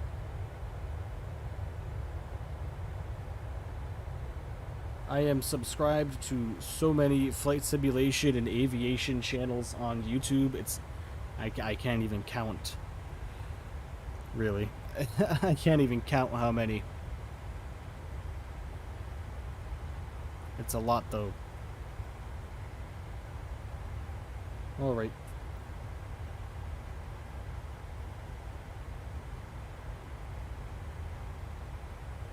We need to go down to 3100. Oh, oops.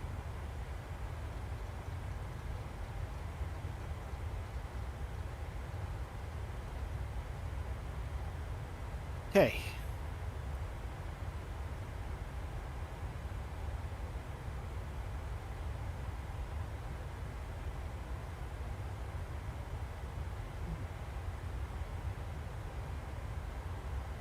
He just did a collab with Tom Scott to see if someone with no pilot experience can land a 737 in a full motion sim by receiving instructions over the radio. Really?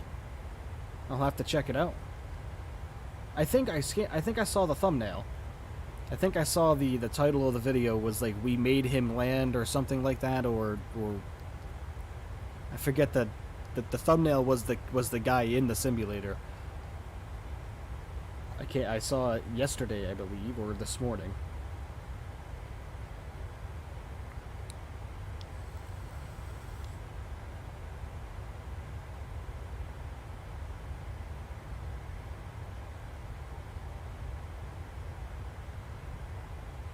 Luckily, the 737 is an airplane that I have a ton of experience in, so, you know, that's why starting this baby up and getting her to fly a route and getting her to fly to the ILS and getting her to descend and doing all the performance and toga and all the calculations and all that is easy going. And, you know, I skip a lot of steps, obviously, with the transponder, and I know I pick the ILS approach for everything. I don't do a lot of RNAV or anything like that with ADF. But that's just how I prefer to fly, you know what I mean? It didn't go very well. No, I think everybody that's a flight simmer will always say, I think I'd have a good shot at maybe trying to figure it out. And I don't know what flight simmer ever hasn't said that when it comes to landing a stricken airliner up in the sky. Do you know what I mean? Like, I even say the same thing. Like, if something was going down and there was a situation and nobody on the airplane had any idea what any of the systems did, I would be like, I mean, I know what to do, kind of, you know what I mean? I can get the airplane in vertical speed mode and at least get the airplane down to a safe altitude and operate the autopilot. And, you know, obviously verify with the controllers and people helping me to get the airplane to get established on the localizer and then go into auto land. Or try to get the airplane to auto land. Essentially. Because I think that's what they would have you do. In that video, is that what they had him do? Did they have him set it up for auto land?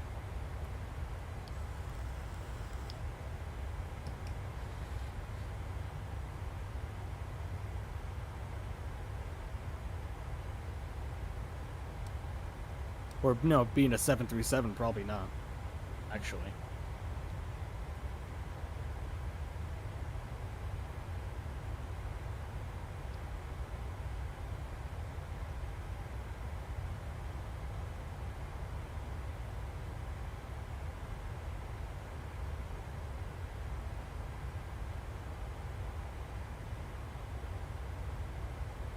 He did it both ways. You can guess which one he landed, which one he didn't. Yeah, so I would say probably he did terrible with landing manually, and obviously the auto land worked out perfect. The only reason why I said probably not with a 737 is just because, you know, I don't know, I just kind of feel like auto landing a 737 isn't exactly common practice. I mean, obviously it's taught, but I've never done it.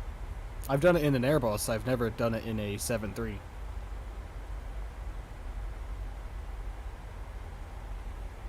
I just kind of feel like Boeings are those airplanes that are meant to be hand-flown. I feel like they're built for it.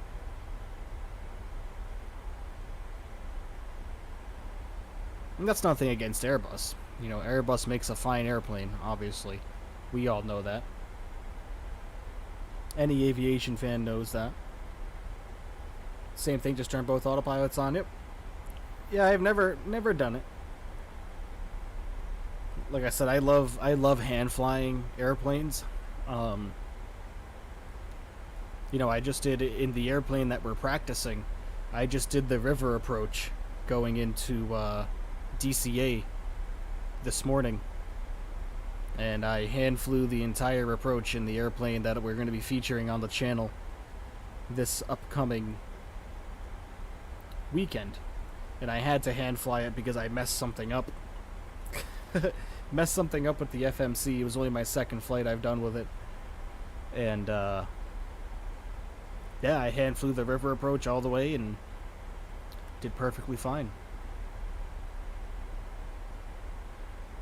It was so cool going over the Pentagon, and really cool.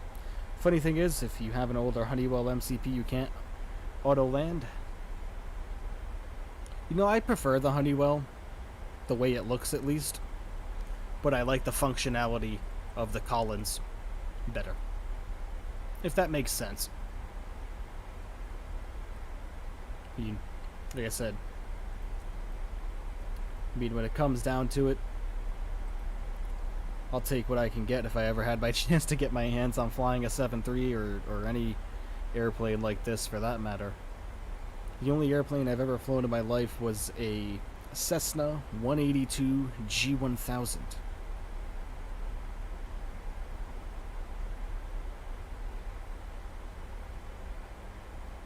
I got really used to the Honeywell in X-Plane 10 with the IXEG 737 Classic.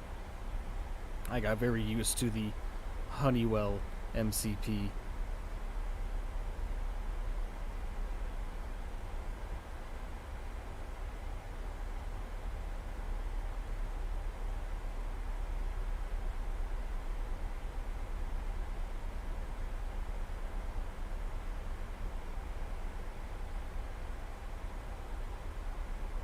Still on the fence about X-Plane 12, you know, I really don't know if I'm going to go for it.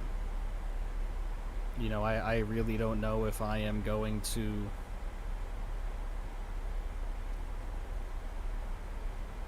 You know, I really don't know if I'm going to pull the trigger on it. It's been out for a while now. I know I said originally that I was going to wait. And the only reason why I wanted to wait was for them to work the kinks out with it, sort out the bugs, get everything all sorted on their end. But I don't know.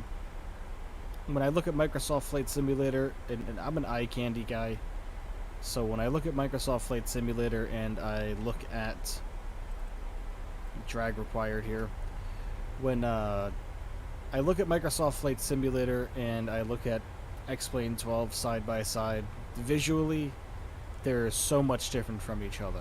And I think everybody knows that, and I think that's to be expected.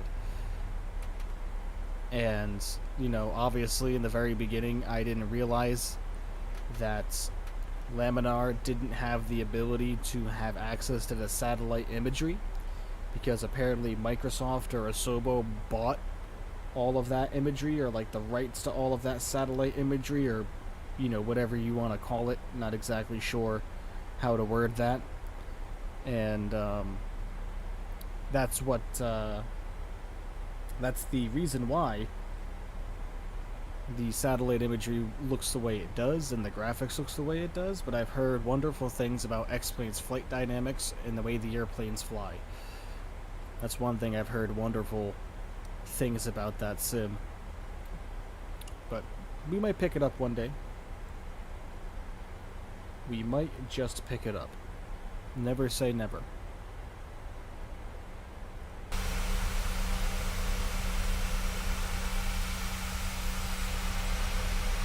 Love this livery.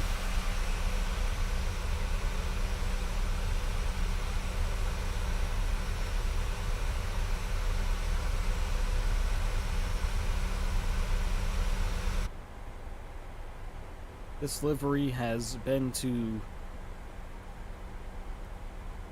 my local airport once or twice. I've seen it driving by, and I'm like, hey, look at that, Freedom 1, no way. But then an airplane that I do see all the time that is parked at my local airport is the Patriots, the New England Patriots 767 Craft Force 1, as it's become known.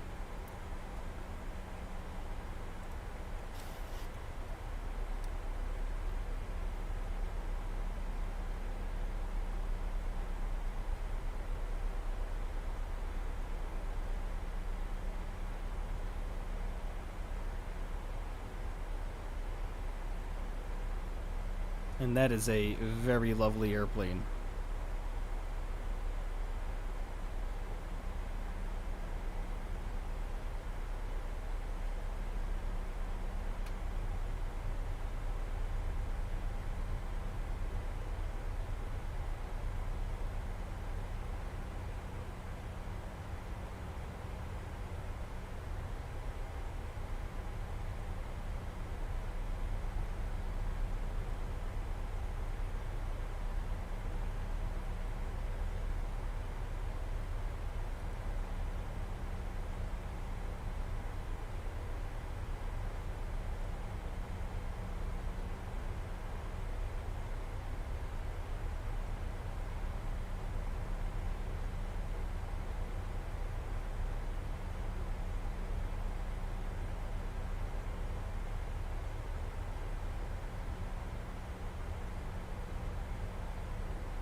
Looks like we're going to do a big old loop around out here. And then come right on in is what it looks like to me.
Alright, doing very well on the descent still.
All right.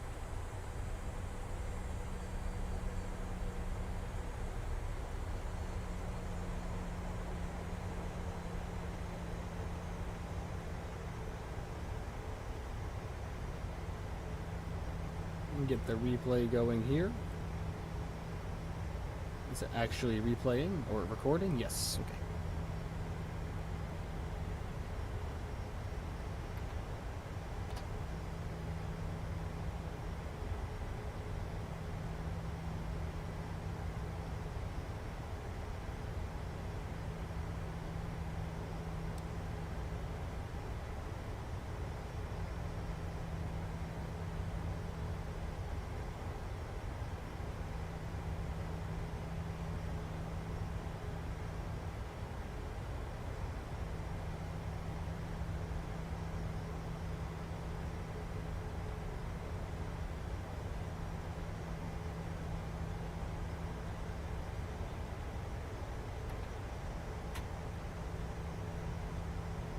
$2,500.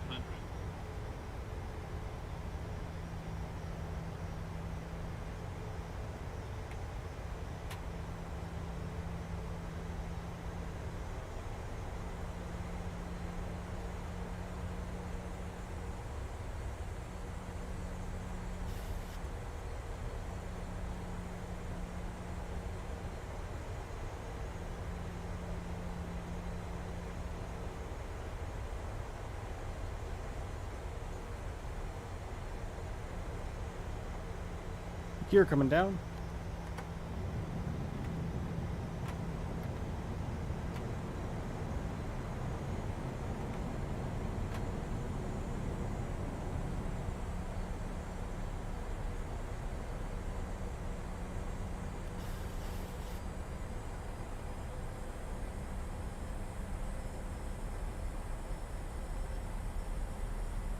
Flaps 40.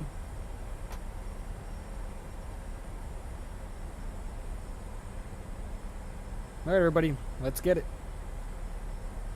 Simulator volume coming up for your enjoyment.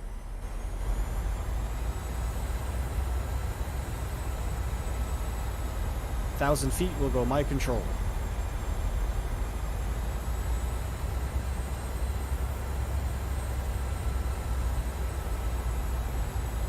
Oopsies.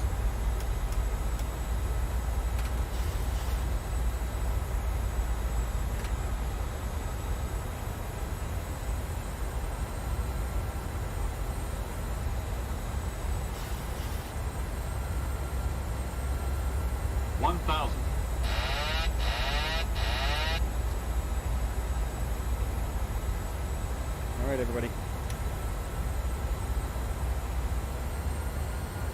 Oops. This is for all the marbles.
Landed pretty late, but welcome to Lihue, everybody. welcome, welcome.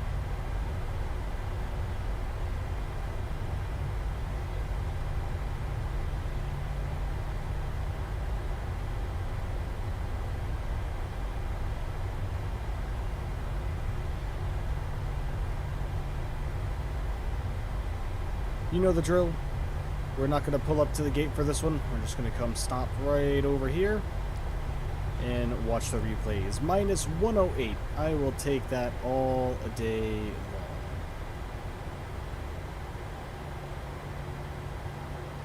We will take those all day, folks. Set the parking brake. Oh, wow, we never had our landing lights on. Huh? You know, I always forget. If there's one thing I forget, it's that. All right.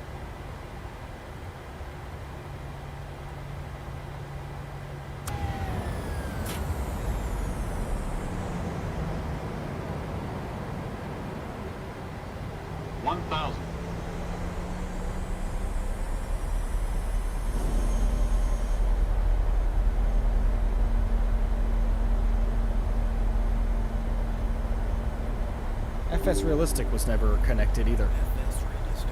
There it goes. We didn't get the cool touchdown sounds or the cool shaking or anything like that.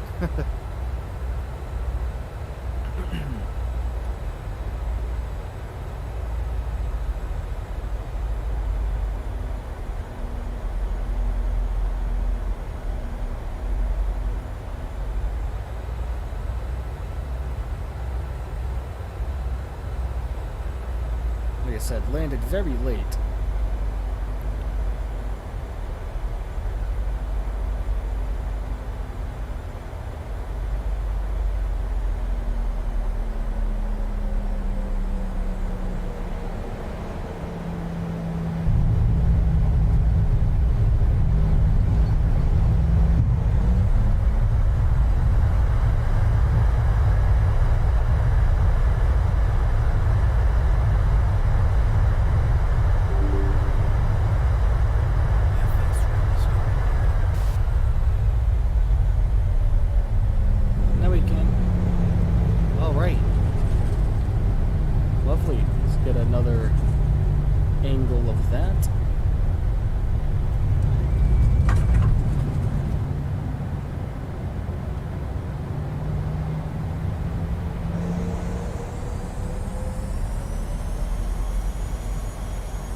View. And we'll back her all the way up here for it. Right about here is where I take manual control.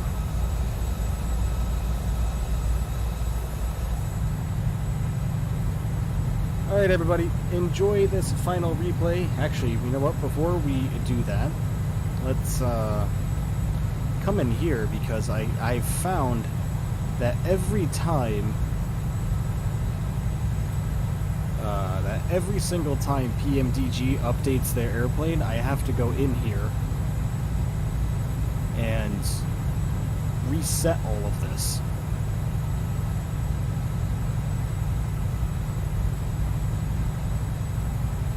There we go. For whatever reason, it didn't call 40, but whatever. Anyways, enjoy this last replay angle, everybody. Thank you so much to everybody that was here. Thank you to all my subscribers, all my lovely donors in the bottom right-hand corner. You are all absolutely lovely. Thank you so much, and I will catch you guys all on Friday for the next stream. Have a great week, great work week, great week at school, or whatever it is you do on the daily.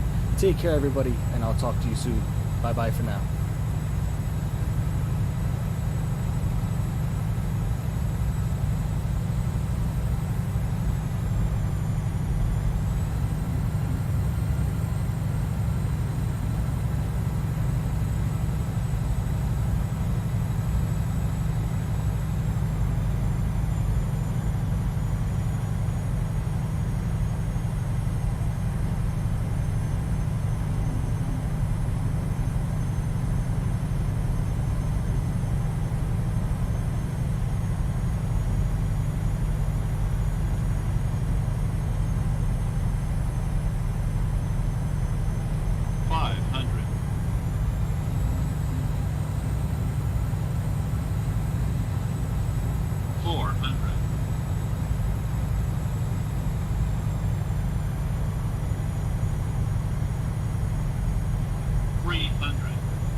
Fifty, 40, 30.